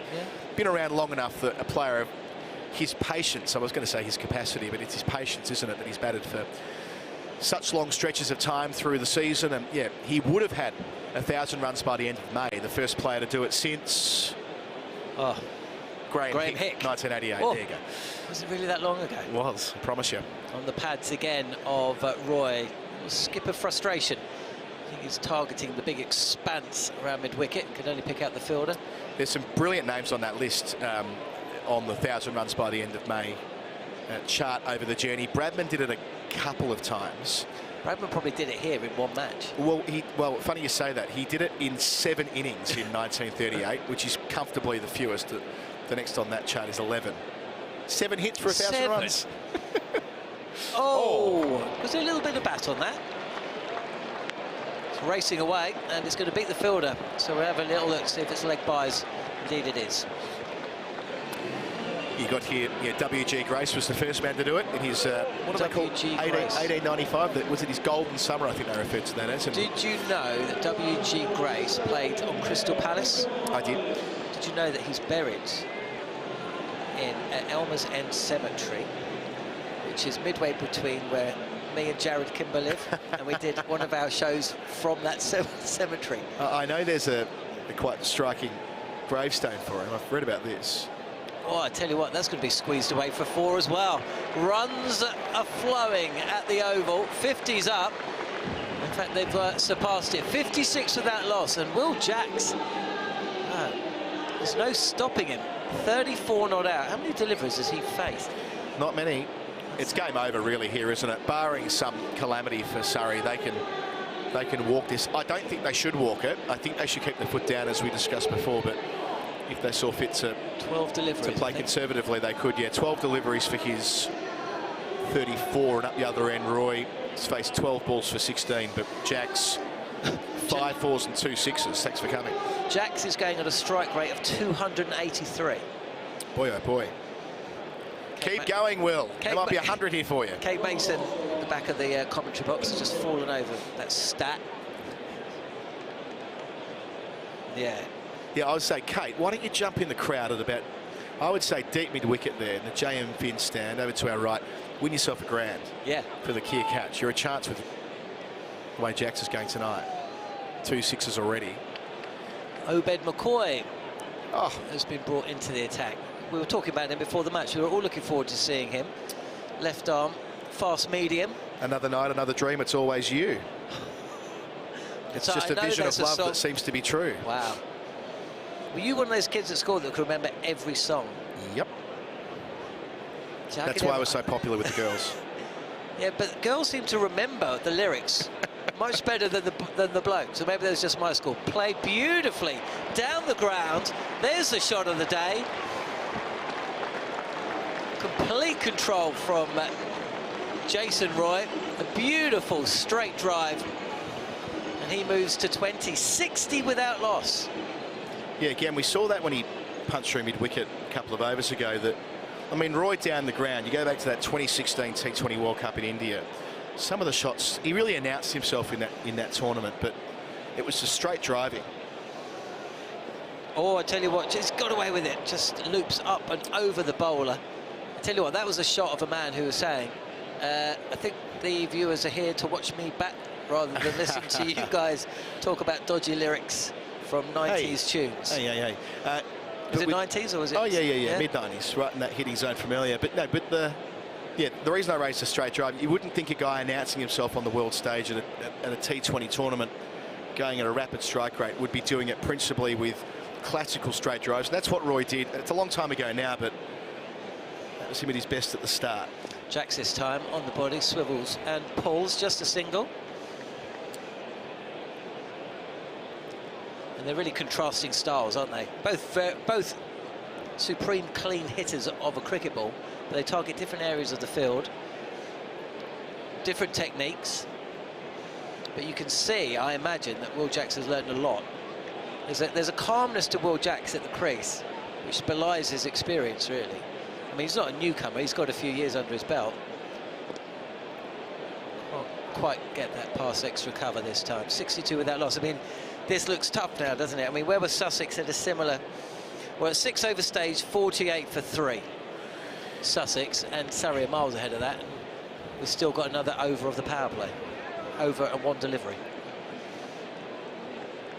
You talk about the Lord's... This is the Lord's hum. You don't really get a hum at Surrey, but there's like an expectancy. Will that be called a wide? I don't think it should be. He shuffled across his stumps and tried to pull. That probably went over the top of leg stump. Fair play, I say. Dot ball. Fair dues. 5 overs gone, 62 without loss. You're listening to myself, John Norman, Adam Collins alongside me, Jeremy Coney, the doyen of New Zealand cricket broadcasting. We'll see him at some point. He'll rock up. And what I love about Jeremy is that whenever he goes on air, he picks up the wrong headset, hits the wrong button off. Well, there's a producer talking. He comes in and he changes the narrative. He always comes in with something new. So we'll see. I've set him up to fail here. I won't imitate him, which I can do, being a fellow Antipodean, but I'll hold off that temptation for now. Is the New Zealand accent as different to an Aussie as a Liverpudlian would be to someone from Manchester? That's a great question. Tamal Mills has switched ends, coming in from the Mickey Stewart Members Pavilion. First over, very expensive. Let's see what happens with this second. I think Australians all think we can take off a New Zealand accent. We don't do a particularly good job. We all think we can, though. Whereas, I mean, but they are probably closer together than a Liverpudlian accent compared to, say, or a Scouser accent compared to, say, a London accent, for example, same country. Yeah. Although Scouser and Cockney, you can draw parallels there. Oh, I tell you what, that's a beautiful pickup. Up over extra cover. Hold the pose, really. One bounce 4. Jacks moves to 39. Pressure back on the bowler, Mills, who's been expensive this evening here at the Kia Oval. 66 without loss, Surrey chasing 147. Yeah, they're all taking tap here. He's gone for, we're not working with the benefit of graphics on our screen, but my count, he's gone for 22 already, Mills. Just 8 deliveries. Has to find a way to take some pace off, I think, here. Still 4 balls left in the power play. They're taking pace off as Mills in, bouncer. Oh, goes the other way. Good one, too. You can see why you can hear through the effects, Mike, that the Surrey fans were looking for a wide to be called there, but I think that just got in underneath. There's a couple of marginal ones that have gone Sussex way. Yeah, it's almost an expectancy. I found the noise coming from the Surrey fans here towards the back end of the Sussex innings was they almost wanted to get on with Surrey's run chase. Yeah. You know? And now the run chase is up and running. Those marginal ones, you'd certainly hear slightly more angry sound, but I think it's relaxed here at the Kia Oval this evening. That was pace off this time. Into the pitch again. Will they come back for 2? No, just a single. Good from Carter. So out second ball. He'd be feeling the pinch. First game of the season, brought in tonight. One of 3 changes for Sussex into a side that has won 3 games this year. They're not cellar dwellers by any stretch of the imagination. Most of the change has been with their overseas contingent, with the exception of Luke Wright, who's being rested this week, having a bit of a niggle. They're playing conservatively with the 37-year-old, but throwing himself around in the field already, we've seen a couple of times, and making sure that he's controlling what he can control, having been out second ball with the bat. Can Mills get out this over? 2 balls left. Fired in. Fuller this time. Brilliant. Shot. What wrists. And what placement. That was absolutely exquisite from Jason Roy.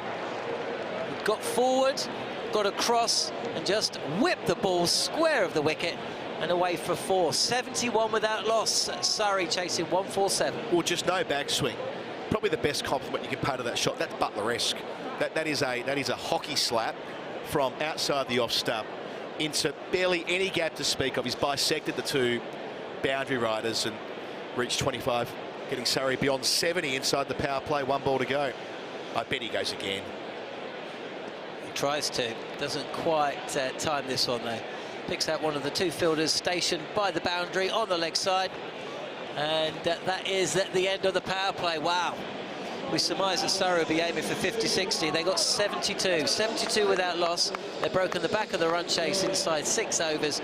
2 set batsmen at the crease, and Jason Roy 26. Despite those 2 shots, O'Collo's being outscored by Will Jacks, who pulled off an absolute beaut of a catch earlier today. Picked up a wicket as well, and is at 40 not out. Field is spread. So 40 not out from 17 balls. Picked up a wicket inside the power play. Taken a contender for catch of the season already, certainly in the games that we've been working on together, John. That's the best catch we've seen. He's having quite the night out, and I think Will Jacks, we all remember that century he made in a T10. Now that's going back 4 years now, I reckon, and he was part of that championship winning side in 2018. And we've been waiting for him to take the next step and to push for national honours. It's nights like tonight that stand out when making that claim. Archie Lennon in for his first delivery. Cut to Ravi Bopara, close to the wicket. I mean, essentially, he's having a reverse Colin de Grandhomme day. Yes, after last Saturday. That might be the right time to bring Jeremy in with the other headset. Colo, you're going to have to forgive me. What is the order of our commentary stand? Am I making way? You're making way for Jeremy, but that's okay. Jeremy can put his headset on. This is county cricket. We can do this all free and easy. There's no strict interpretation of the roadie here. Lennon, the 17-year-old, been super effective early in his career. Only taken 1 wicket for the season, though. That was against Hampshire on Saturday night. Was born in July 2004. Look at that baby face. Good pace from the finger spinner.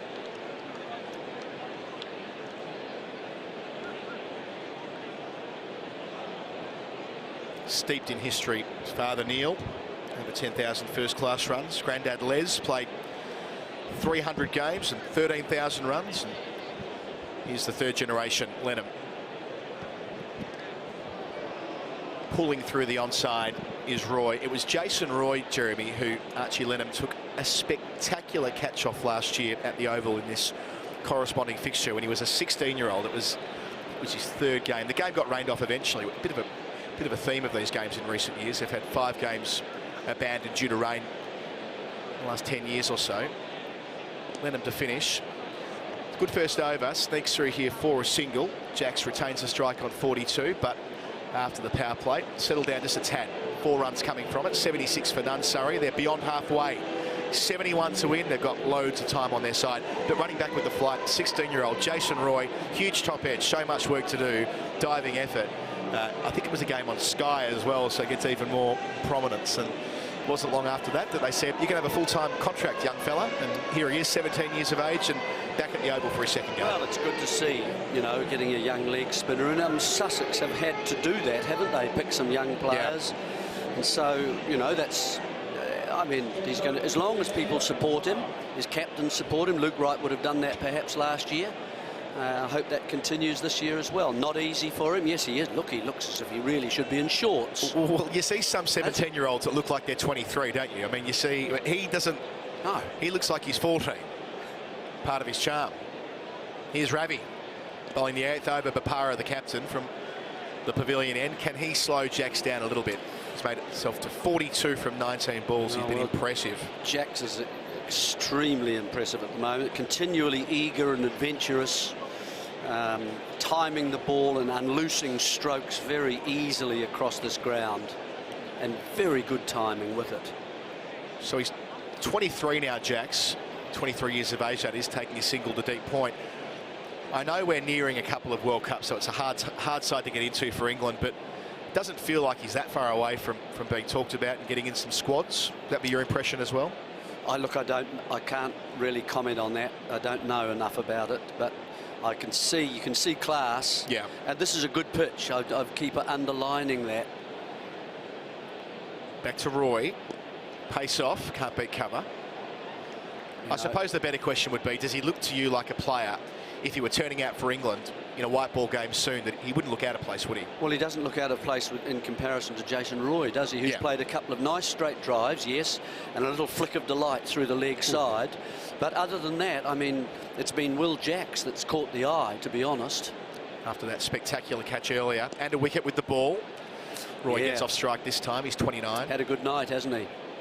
Said to John before, it's nights like these that people remember, making it a contribution across all 3 disciplines. Can he see it through? 69 runs left. If he can make half of those and get a nice 70 or 80 odd not out, that'll really stand out. Got the strike again here on 43. He's found the boundary 6 times. He's cleared it twice.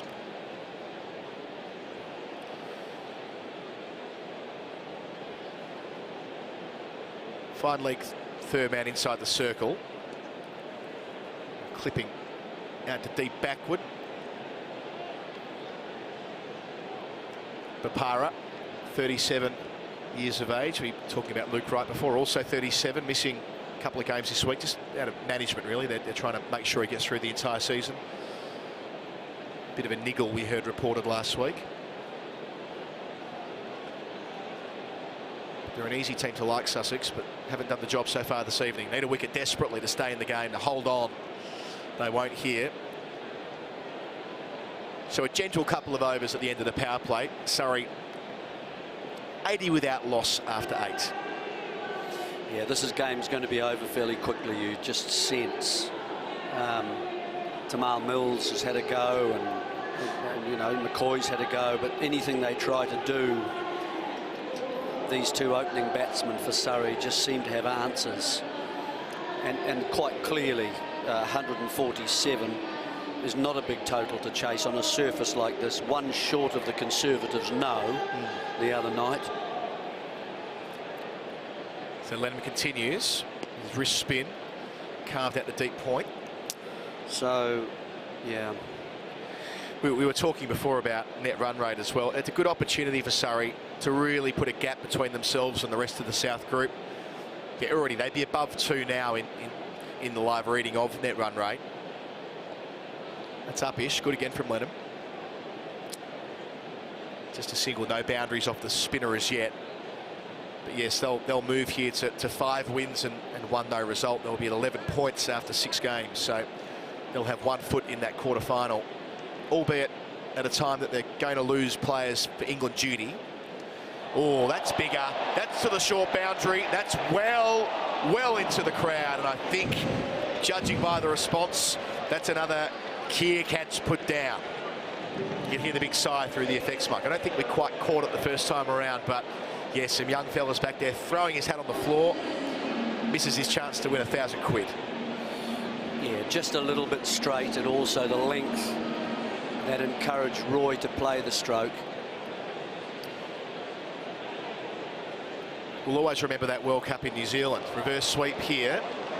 Back-to-back boundaries. I suspect it will be. Loads of work to do for Stephen Finn. Just dragged in. Good fielding from the veteran. They come back for a third. The Finn Meister after that. Gotta love him. Yes. A lot of man to love. He's got that famous sort of saying, when you get a top edge, doesn't he, as a batsman, it's gone up the chimney. Seeing here, first time we've seen the full-blooded reverse from Jason Roy. They move into the 90s, and Roy into the 40s, joining Jacks there. Back on strike. Out to deep extra cover. Just 1 here. Yes, I remember that World Cup in 2015, Jeremy, where did you win 30 grand for taking a catch in the crowd or something like that? And boy, had to be wear the T-shirt. Had to be one-handed, and you had to wear the T-shirt as well. I knew there was a catch somewhere. It was one-handed in the T-shirt, and the fans would congregate in that corner of the ground ball, the deep mid-wicket corners. I think we were doing a match together, if I recall correctly. 9 overs gone, 92 for none. It was a T20 where at Eden Park, where Australia and New Zealand both made about 230, 240, a bonkers game of cricket. Martin Guptill made a ridiculous century in a losing team, where most of the crowd had these T-shirts on, knowing that at Eden Park you're a big show. I mean, given how small that ground is, to take a catch in the crowd almost anywhere. Yeah, but particularly straight. Yes. That was obviously the popular area. And the problem was that in some of the grounds that they played, in fact, that they designated those as family areas as well. And so you had these keen guys in their shirts ready to take the one-handed catch, ploughing their way through these little families. Bapara to Roy, ploughing this out the deep extra cover, short boundary. Bedser stand side of the ground. Hudson Prentice yet to bowl this evening, makes the return. Yes, that's an unintended consequence, I suppose. That's they haven't read the signals right on that. If you throw a cash prize out for anything, people will follow. But did add some colour and movement to that World Cup 2015 when Brendan McCullum was teeing off game after game for New Zealand. Leg stump again. Bapara just trying to take pace off every delivery, trying to make something happen. The only way Sussex win from here is a clatter of wickets and dramatic scoreboard pressure that the run rate requires. But you barely even run a ball. You've got to say it, and there's been a terrible absence of luck about the way that the Surrey openers have gone about this, hitting the ball pretty cleanly. Aren't they just? Couple out on the leg side, make that 3 out on the leg side, and that gives an easy single to long on whenever Roy wants it. He's 43, his highest score of the season so far. Yeah, he's got 20s and 15s and things like that, hasn't he? And that's why I just mentioned him as a chance earlier on today as someone to watch, because you just sensed that it's going to happen at one stage before he goes and plays in those ODIs. Well, that's it, isn't it? He'll know that he needs one good performance in the bank before playing for England again. It's been a while. Hasn't played since February. Jacks keeps ticking it over. He moves to 48. This will help build the confidence ahead of those 3 one-dayers next week in Amsterdam. I think it's week Thursday, week Friday, the first of those. So what it'll be Roy and Topley. Curran. And Curran will be missing. So, and how many games will they be missing for from this? At least a few. I haven't got that in front of me, but there's a few. I know they missed 3 across 5 days at one stretch. They're only gone for about 9 days all up. It's a quick series. I mean, it says a fair bit about how well Surrey are going that Sam Curran hasn't been a factor so far this evening. And Sam Curran is leading. Hasn't batted yet, of course, and didn't bowl. Wasn't needed to bowl despite having 10 wickets at 7.5, and he's leading Surrey for runs in this season 2 game beautifully, averaging 37, a strike rate up above 160. So Curran will be in that first choice white ball team for England, I'd expect. One of many left-handers going on the trip to Holland. Retaining the strike there is Jacks. No, they'll take 2. Good running, really good running from Jason Roy. Turned 1 into 2, and in the process brings up the Surrey 100 at the halfway mark of this innings. They have 47 runs to go, and that brings up the half century for Will Jacks as well. 50 from 27 balls, 6 4s and 2 6s, and a couple of words from Jeremy Coney about the contribution so far this evening from Will Jacks. And replacing me in a change of commentary for the next 5 overs will be John Norman. Well, Will Jacks has really caught the eye this evening. I think he's timed the ball nicely. He put pressure on the Sussex opening bowlers very, very early. I mean, it was Rawlings who went for off 19 off his over, and then Finn pulled it back a little bit, but then Tamal Mills went for 18 off his over, and then Finn went for 15, and so on. And so it's just continued that way, really. Just not enough runs by Sussex earlier on today in the first innings. Archie Lennon's been interesting. I mean, he hasn't bowled too badly at all. He's bowled a couple of overs and he's kept it pretty well up, and he's bowled a decent sort of line. So he hasn't let his side down at this stage. I'll tell you what. Oh, just dropped short. There will be a chance of the run out as well. There'll be 2 chances of a run out, but Ravi Bopara can't collect, and I think the non-striker would have been back anyway. There's a symmetry to 100 without loss at the 10 over stage. Jack's 50, 44 to Roy. Bit of a mix-up there, though. Well, a missed hook for a start from Jason Roy, and perhaps a slightly slower ball, so he was deceived. Got a sort of a top edge. Was put down by Mills. Full, wide, and steered. Laced through the covers. It was there to be hit. Roy moves to 48. The pyro man or woman, whoever operates the flames in front of us, Jeremy, gets another chance to push the button. And here we are, 104 without loss. The question that I'm wondering is, will we see or hear from Adam Collins again today? He's not back for 5 overs. Probably not. There you go, an Probably exclusive. not. You heard it here first, folks. Full again, on the pads this time. Roy won't reach 50, not to that delivery anyway. He moves to 49, score 105 without loss. I was at that high-scoring run fest Adam Collins is just talking about Eden Park. It's a funny ground to watch cricket, isn't it? Yeah. But it does conjure up some ridiculous matches. I was also at that game, I'm sure you remember it. New Zealand were undefeated on home soil in the 2015 World Cup. Just a shame the final was played overseas. Slower delivery, attempted cut, and no run. Kane Williamson hitting the final ball of the match, although it wasn't the final ball of the South Africa? No. No, Australia. What? Yeah. Australia, what a game that was. 45,000. Yeah.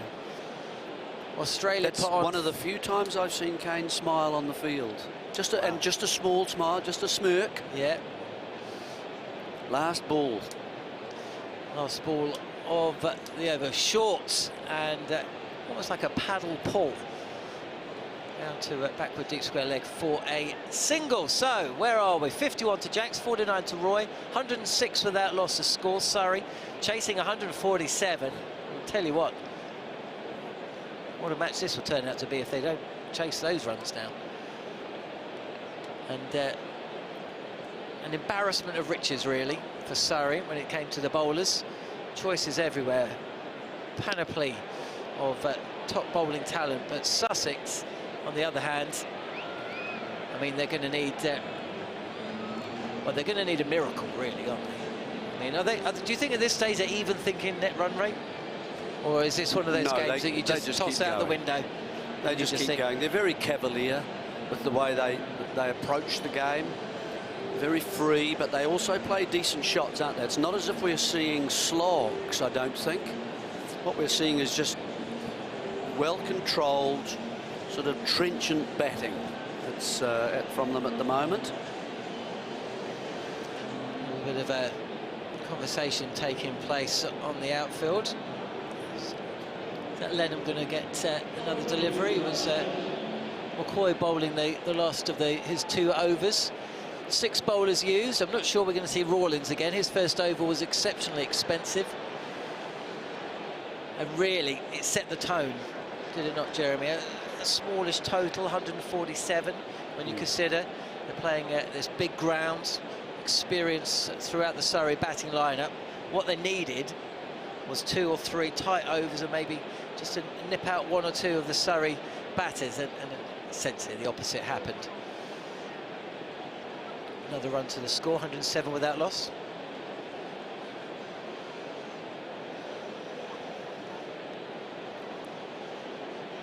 Strange that you've rarely seen Kane Williamson smile when you consider the amount of test runs he's scored, the amount of matches that he's won for New Zealand. Whoa, what a delivery. Rips past the outside edge of Jason Roy's bat. Was that a missed stumping opportunity as well? Jason Roy brought forward and deceived. Did it just turn a little bit as well? Yeah, it did. Turn from quite straight, sort of middle and leg, and beat the outside edge. Roy overbalanced as well, didn't he? Cross-batted shot here. Again, a good delivery. Looks discomforted for the first time in the innings. Yeah. Yes, I think maybe it was. He just overbalanced, didn't he? The ball beating the keeper. Banged into the pitch this time. Quicker delivery from Lennon, and muscled up to long off. And that's at 50 to Jason Roy. Surrey's leading run scorer in T20 competitions. 50 over World Cup winner. He raises his bat to a sated Surrey crowd here at the Kia Oval. Surrey now less than 40 runs away from continuing their unbeaten start to the campaign. Para Fields. Jacks just creates a little bit of room, tries to cut that away.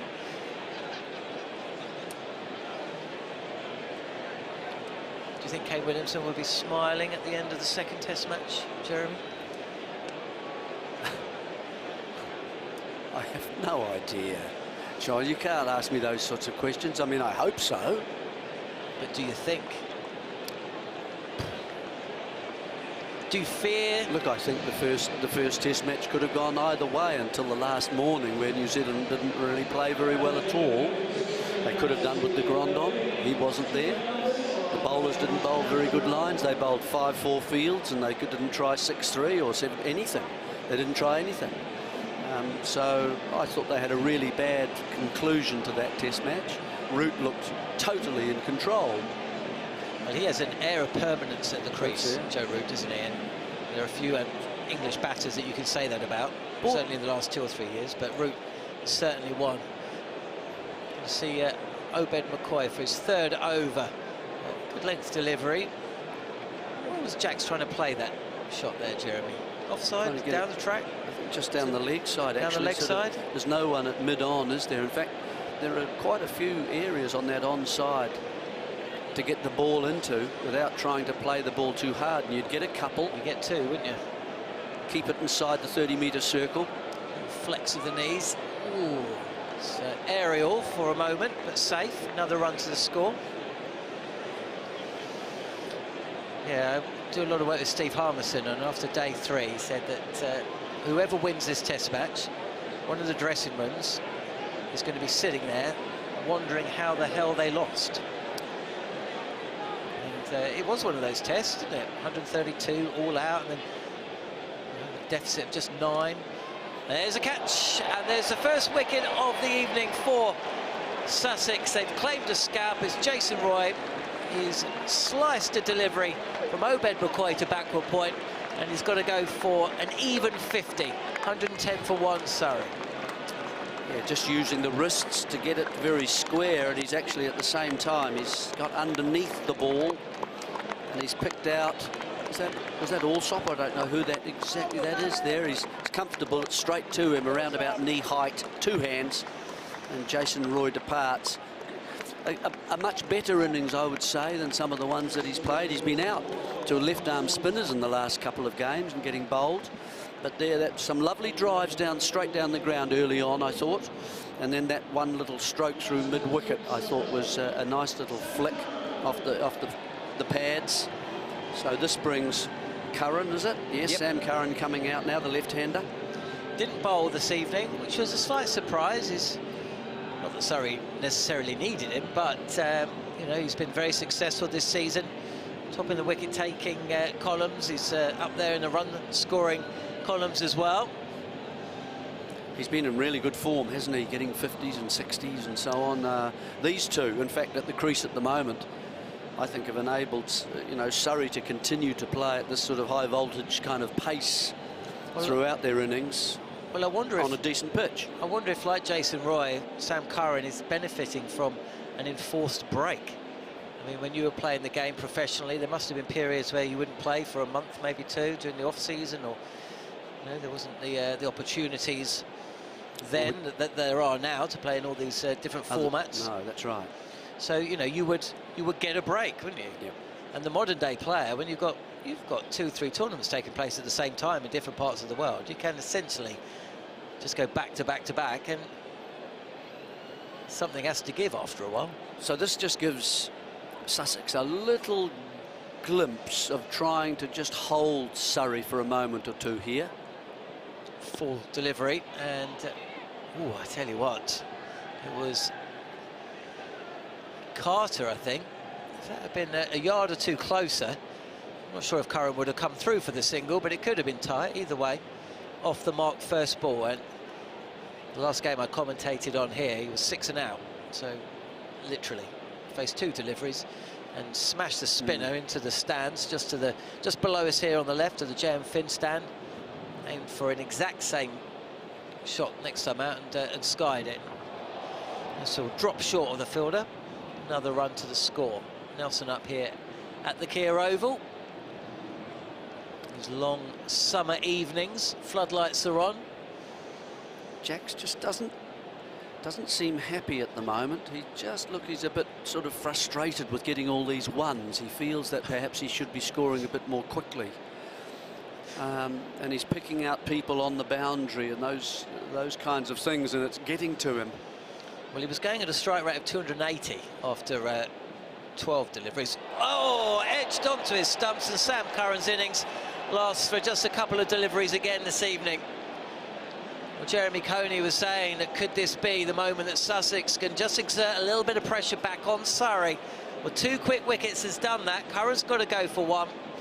And it's 2 wickets in the over. 112 for 2 here, Surrey chasing 147. Yeah, just a short ball. I don't think it was anything slower, so it made it difficult to time, and Curran decided that he'd run that ball angled back into him by McCoy. And remember, he's a left-hander. He just wanted to run that down to third man off the back foot, really, and all he's done is just carried it straight off because it's an inside edge rather than sort of the middle, and so it's gone at an angle into the stumps. So he loses his wicket now, and I guess Laurie Evans will be the man to come out now and carry this innings on for Surrey. So nice work from Sussex. They've fought back. They've picked up a couple of wickets. I'm not suggesting for a moment that I think that they'll go ahead and win this match, but they can embarrass Surrey here just a little bit by picking up a few wickets here. And of course, come the final stages of their campaign. I think Sussex qualified for the knockout stages last season. They finished third, I think. But certainly the teams around that position. Surrey missed out on qualification through run rate. Yes, they did. So no, run rate is a huge factor. You know, top team gets home advantage, but the advantage means qualification if your net run rate's better for the team in fourth rather than the team in fifth. So Tamal Mills is going to be the new man now. Tamal Mills, 2 overs have gone for 28. First went for... The first one went for 18. Second over went for 10. He's in now, and he's facing Will Jacks, who may be frustrated again. We'll come back for a second, though. Good diving stop on the boundary. Deep backward point. That's a good stroke. He's found a gap there. Just it's not a big gap either. There are 2 men behind point, saving 1 inside the circle for Sussex, and then a man who's on square on the boundary, and he's been able to thread it through between the boundary man and the wider of the 2 inside the circle. It's not a big area at all, but he's made the man run around the boundary and picked up 2. It's a good stroke. Man in form is Jacks, facing up, and this goes high into the sky. Fielder comes in and takes the catch. So Surrey lose their 3rd quick wicket, and while the game isn't quite turning on its head, suddenly the body language of the Surrey players, or Sussex players rather, is a little bit more upbeat. High fives all round. Jacks has got to go for 57. And Surrey now 114 for 3. Jacks looked to open the face. He was on the back foot, and he was looking to hit that perhaps a bit square, and all that's happened is he's got underneath it. And McCoy is the man out there on the cover boundary, and he's run in and judged that and taken a comfortable catch. Really, you'd expect him to take that catch, but he has, and so Jacks is the man to depart now. So 2 new batsmen at the crease, and who have we got coming out? Is it Kieran Pollard? It is. It's the big man. Big man, yeah. Kieran Pollard not scored a lot of runs for Surrey since his big move. Laurie Evans as well. 2 more than experienced players, but neither have got off the mark yet. So yeah, interest. See, I made the huge mistake of writing off Glamorgan's chances against Surrey late in the game. It seemed an absolute shoo-in that Surrey were going to win, and Surrey promptly lost 2 wickets. So I kept my counsel this time around. Didn't say a word, and I'm glad. Oh, well, 3 wickets, lost 3 quick 4 wickets. runs. Yeah. So it just shows, doesn't matter what I say. It's not about me. Did you honestly think you could affect the game from out here? So no. When I was a kid, I remember watching some Ashes cricket. Superstitious man you It's are. superstition. Eh? Goodness me. I remember I'd been watching hours of England against Australia, and I'd worked myself from a position where I was sitting upright on the sofa, so I found myself with my head on the floor and my feet in the air. Right. As Mills is in, defensively played by Pollard. Oh, just for a moment there, as a sprawling fielder at backward point, I thought he was going to take that cleanly. Pollard seemed to be unsure about the single. I thought there may be a run-out chance, but not to be. So I found myself after 2 or 3 hours of watching England get battered by Australia. You know the feeling. Essentially, I was lying upside down watching the TV when we struck. England took a wicket. For the next 2 or 3 years. You took the position. Yeah. Never worked again. Say 3 years I'd try it. It was the final roll of the dice. Squirted out through cover point for a single, and I tell you what it was the final thing I'd try before, essentially, which I'm sure all cricket fans out there have tried to do. Essentially, you just turn the TV off and you walk away, and you hope that when you come back in half an hour's time, you you're going to turn it on. Game. Nope. That will bring your side bad luck. Is that right? No, just if all else fails, stop watching.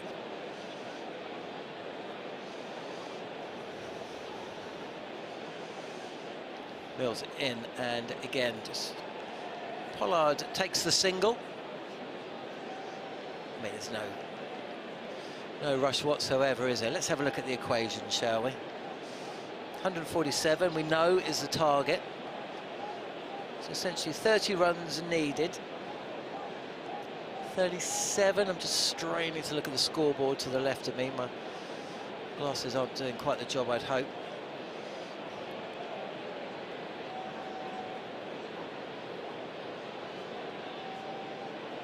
So run rate this side of 5 as Mills is in. Solid over here from the England man. Expensive in his first, it went for 18, his second went for 10, but he's picked a wicket up in his third. So that's exactly what his captain, Ravi Bopara, would have wanted when he brought him back into the equation. We've seen 2 wickets go in the way of Obed McCoy, who weighed in with the catch as well. Let's see the first of those wickets, actually.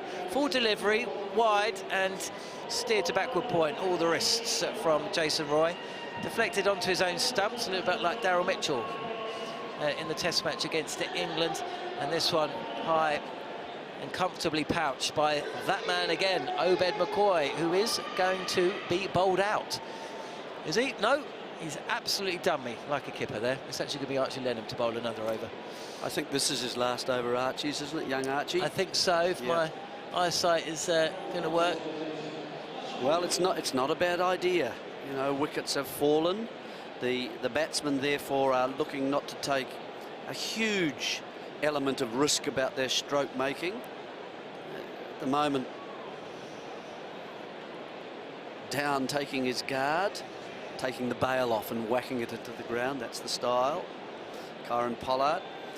And so I think this is quite a good move. You know, he's looking to play a little bit more with circumspection about the things. They're having lost those 3 wickets quite quickly. Bring the leggy on, why not? Absolutely. 17-year-old Archie Lenham bowling to Kieran Pollard, who just leans back and smashes a delivery. And the crowd, to tell you, has gone into it.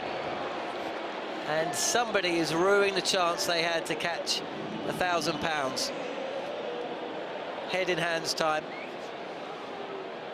Tossed up by Lenham. And just simply smashed. And so much for what we know, you see. It's nicely timed from Pollard, isn't it? That's gone sort of to that lower end of the arc of the roof there. Looks like that gentleman has put it down. And down again. Ooh, muscled away. Fielder put back at mid-wicket. Rawlins scampers to his left to field, just a 1 run, 124 for 3. It's more like it, isn't it? That's an aggressive approach from Pollard. He's not going to allow Lenham to bowl at all, but mistimed this one, could have got a top edge. Evans now sets himself, down at one knee and just scoops that over his left shoulder to add a little bit of pace to the delivery. Comes back for a second. 126 for 3, chasing 147.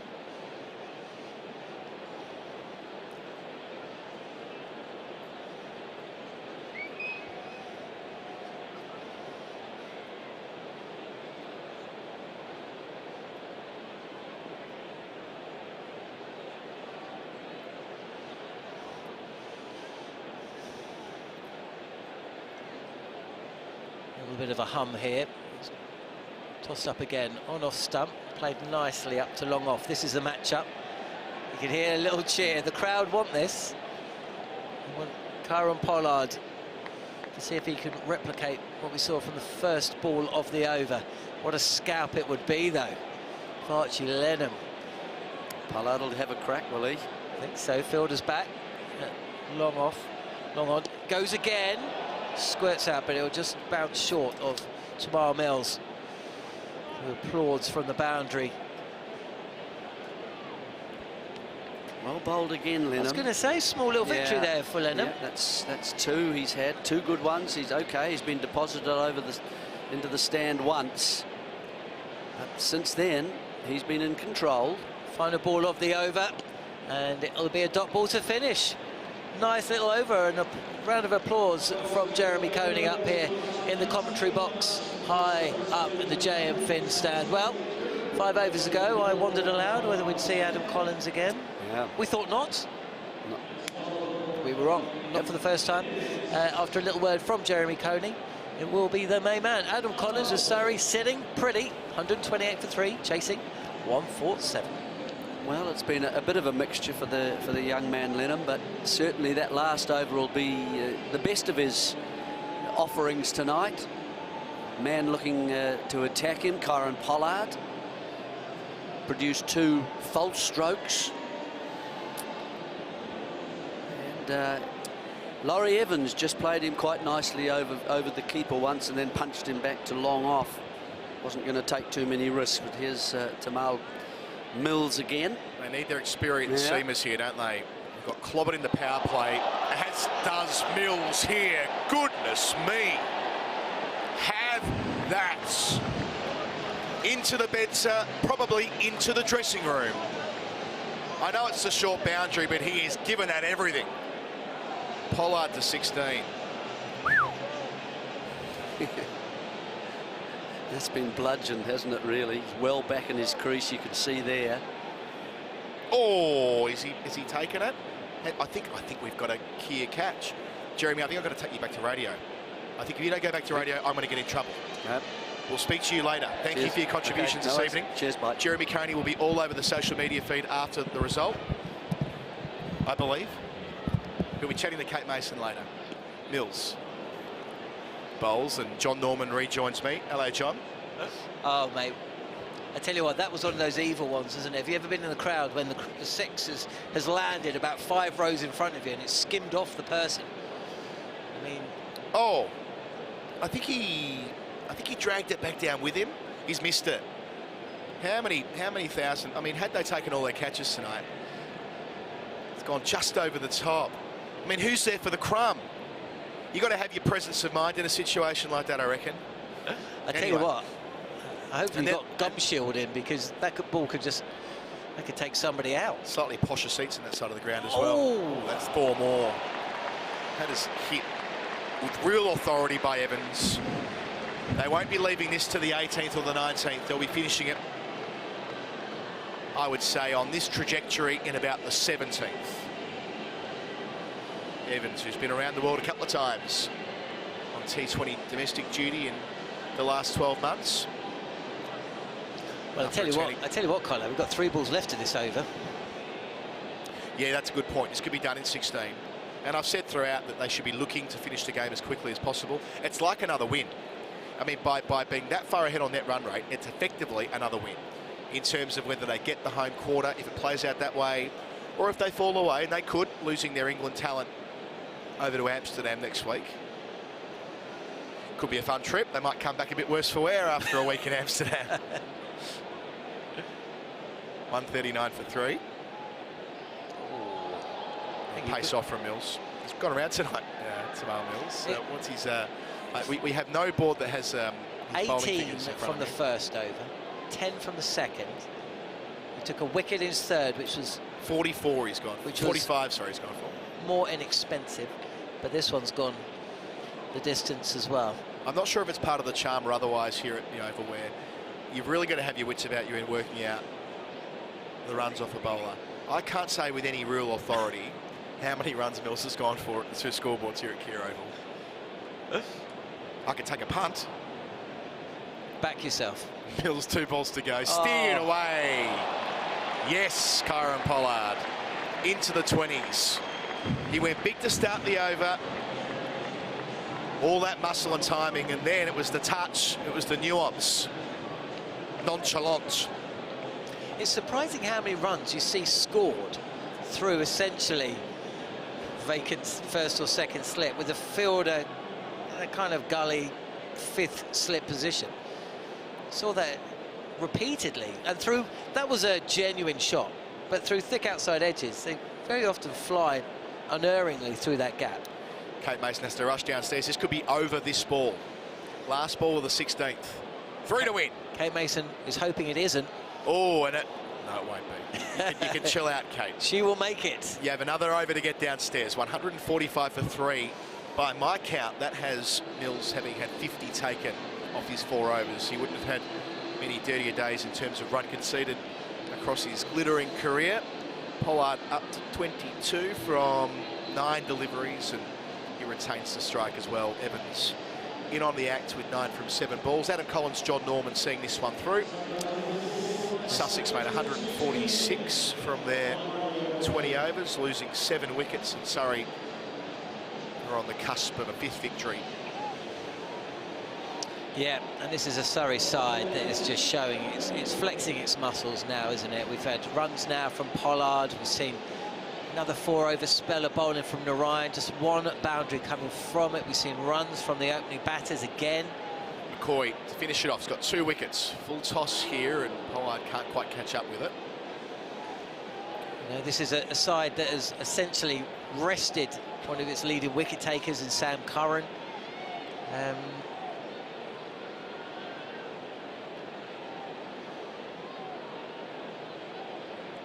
They've rested Jordan Clark again. He's played just 1 match this campaign. A guy who's hit 6 sixes in an over. Yep. Can Pollard finish it here? He won't. Scores will be level though. Delicate little dab. He's 23. I mean, they're two back leading into the team tonight. Their 2 leading wicket takers, I think, last year were Gus Atkinson and Daniel Moriarty, and I think they played 2 games between them. Yeah, I think it's one game between them. Yeah, Moriarty's played 1. I mean, they might be called upon. This is where Surrey's depth will be tested when they lose their England players for that stretch of time over in Holland. And I think that's a good thing. I think it's a good thing that through the middle portion of the season, with 5 wins already in the bank, effectively a 6 due to the net run rate they've been able to collect along the way. Winning run, Pollard to the danger end, but he's through. That is game over. Surrey have done it easily, winning their 5th game of the season. They've done it by 7 wickets with loads of time to spare. Pollard there at the end on 23 not out. Evans made it to double figures, 10 from 8 deliveries. And they've got to the finish line with 3.5 overs up their sleeve, John Norman. Well, they call it the Surrey strut, but that was more like the Surrey stroll, wasn't it? 3 early wickets for Sussex, and Surrey never, ever released their grip. There was some signs that Sussex might post a total around 160, 170 at the 16-over stage, but once again, experience counted when it mattered, and then when Surrey came out to bat, well, within 3 overs, 41 without loss. Thanks for coming. They lost 3 quick wickets, the score just going past 100, but this is still a Surrey side that's, you know, flexing its muscles rather than delivering knockout blows.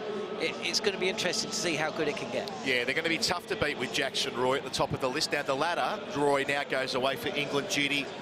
He makes 50 tonight, Roy. Is that his last game of the stretch, looking at the back of the box?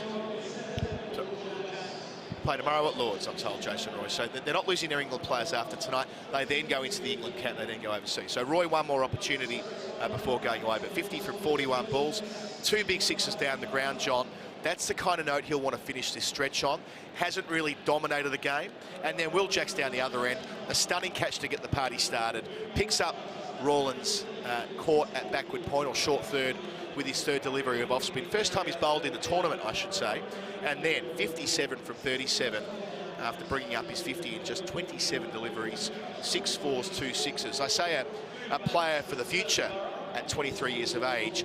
He's a player for the here and now. He's not far away from taking the next step. It feels like he might be taking it in this tournament. So let's go back to 2020, was it 2020, split teams. We're living in a COVID world. Some say we still are. There was certainly interest in Will Jacks then, because of course the test side and the ODI side were very separate. As you say, you know, it didn't come from him then. We've kind of been sitting back waiting for Will Jacks to announce himself again, and it just feels like it's happening, doesn't it? He's been exemplary with the bat.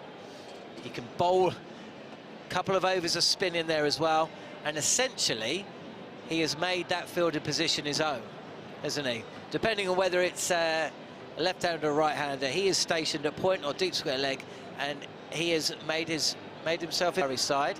And that's saying something when you consider where he's playing in the team and the quality of players that he is essentially keeping out of it. And big smiles on the Surrey balcony. Saw the gaffer there, Alex Stewart, greeting Evans and Pollard as they made their way up the steps of the bed to stand. They have Middlesex tomorrow at Lords in a blockbuster, the Sky game, the cross-London rivalry or the London Derby.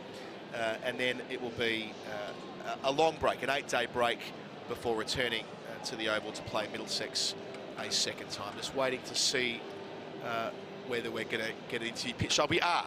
I believe that we have collared Will Jacks having a chat after his 57 today.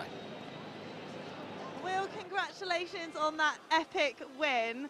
How was that for you?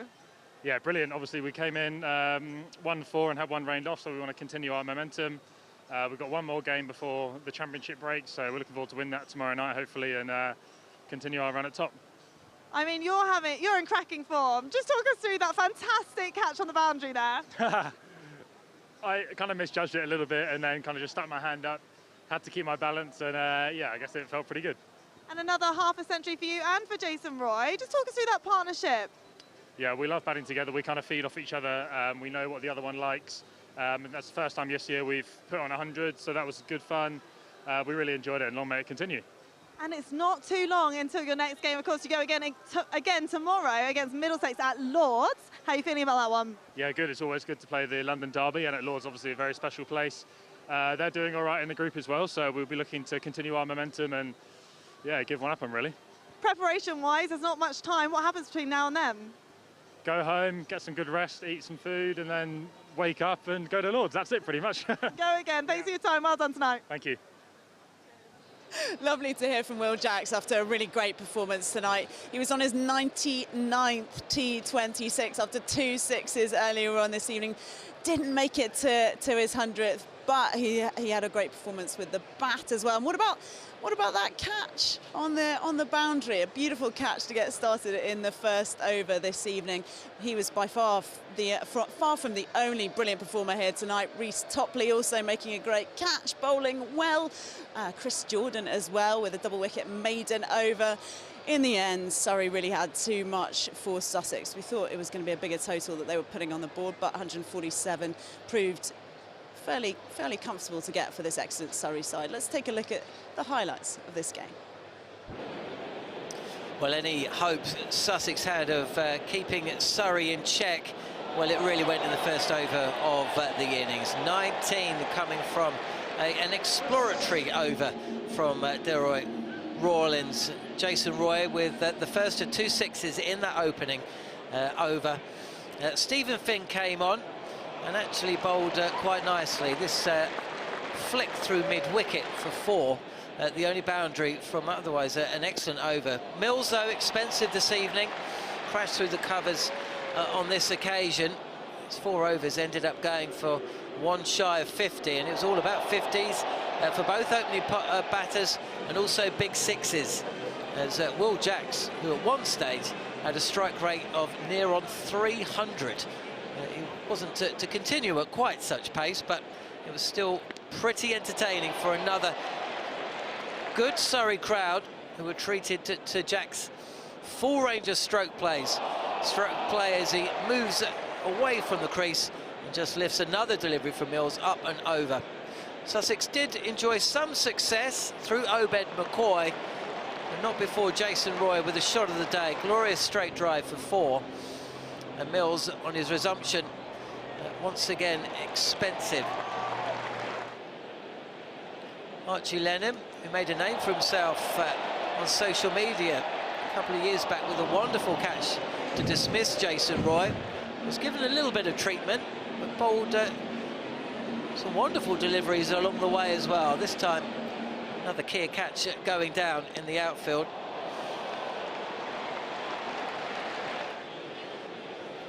'50s for both Roy and Jacks, but Obed McCoy dismissed Roy first with the delivery that Roy picked out backward point.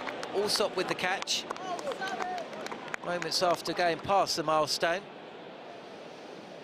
Sam Curran, who didn't bowl this evening.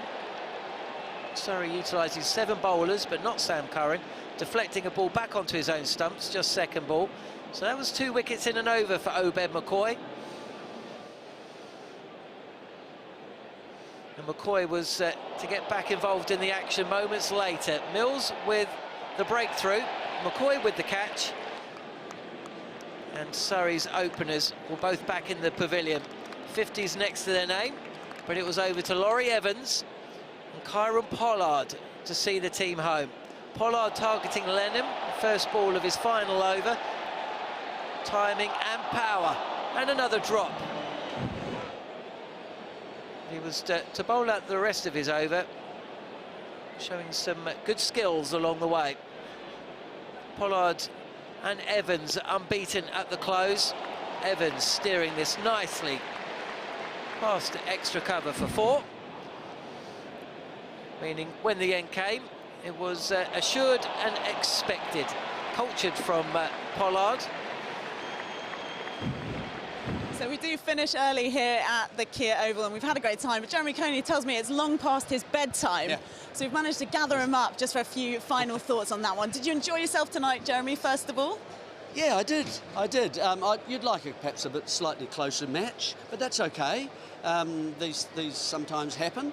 I thought Sussex, you know, they were missing people tonight, weren't they, for a start? Luke Wright wasn't there, George Garton wasn't there, then they've had Rizwan there, they've had Josh Felipe there, and so on. So that was a bit of a shame that they weren't at full strength. And they're up against a side who have a very varied bowling attack at the moment. They've got Narayan, who looks after the bit between power play and over 15 and handles that very nicely.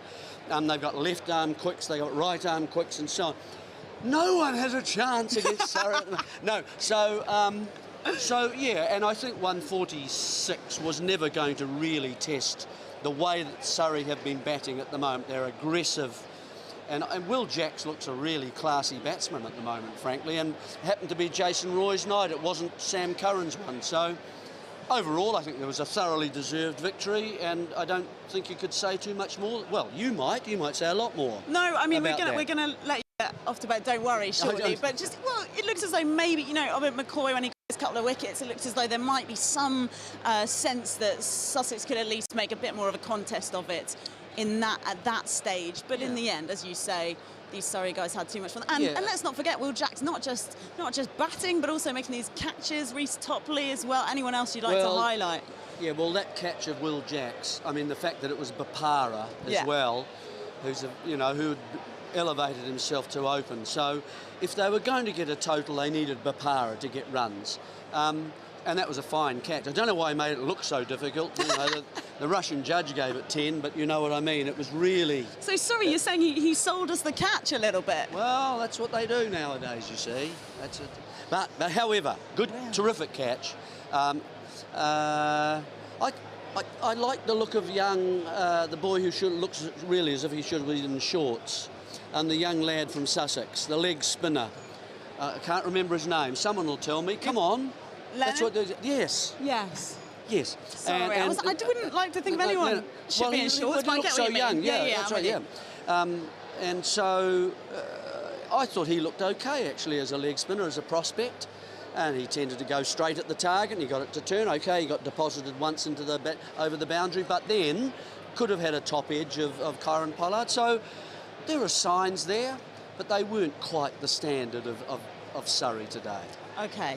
Thank you, Jeremy. Lovely to catch up with you. And, of course, the leg spinners, when they're the youngsters, he might grow out of it. Who knows?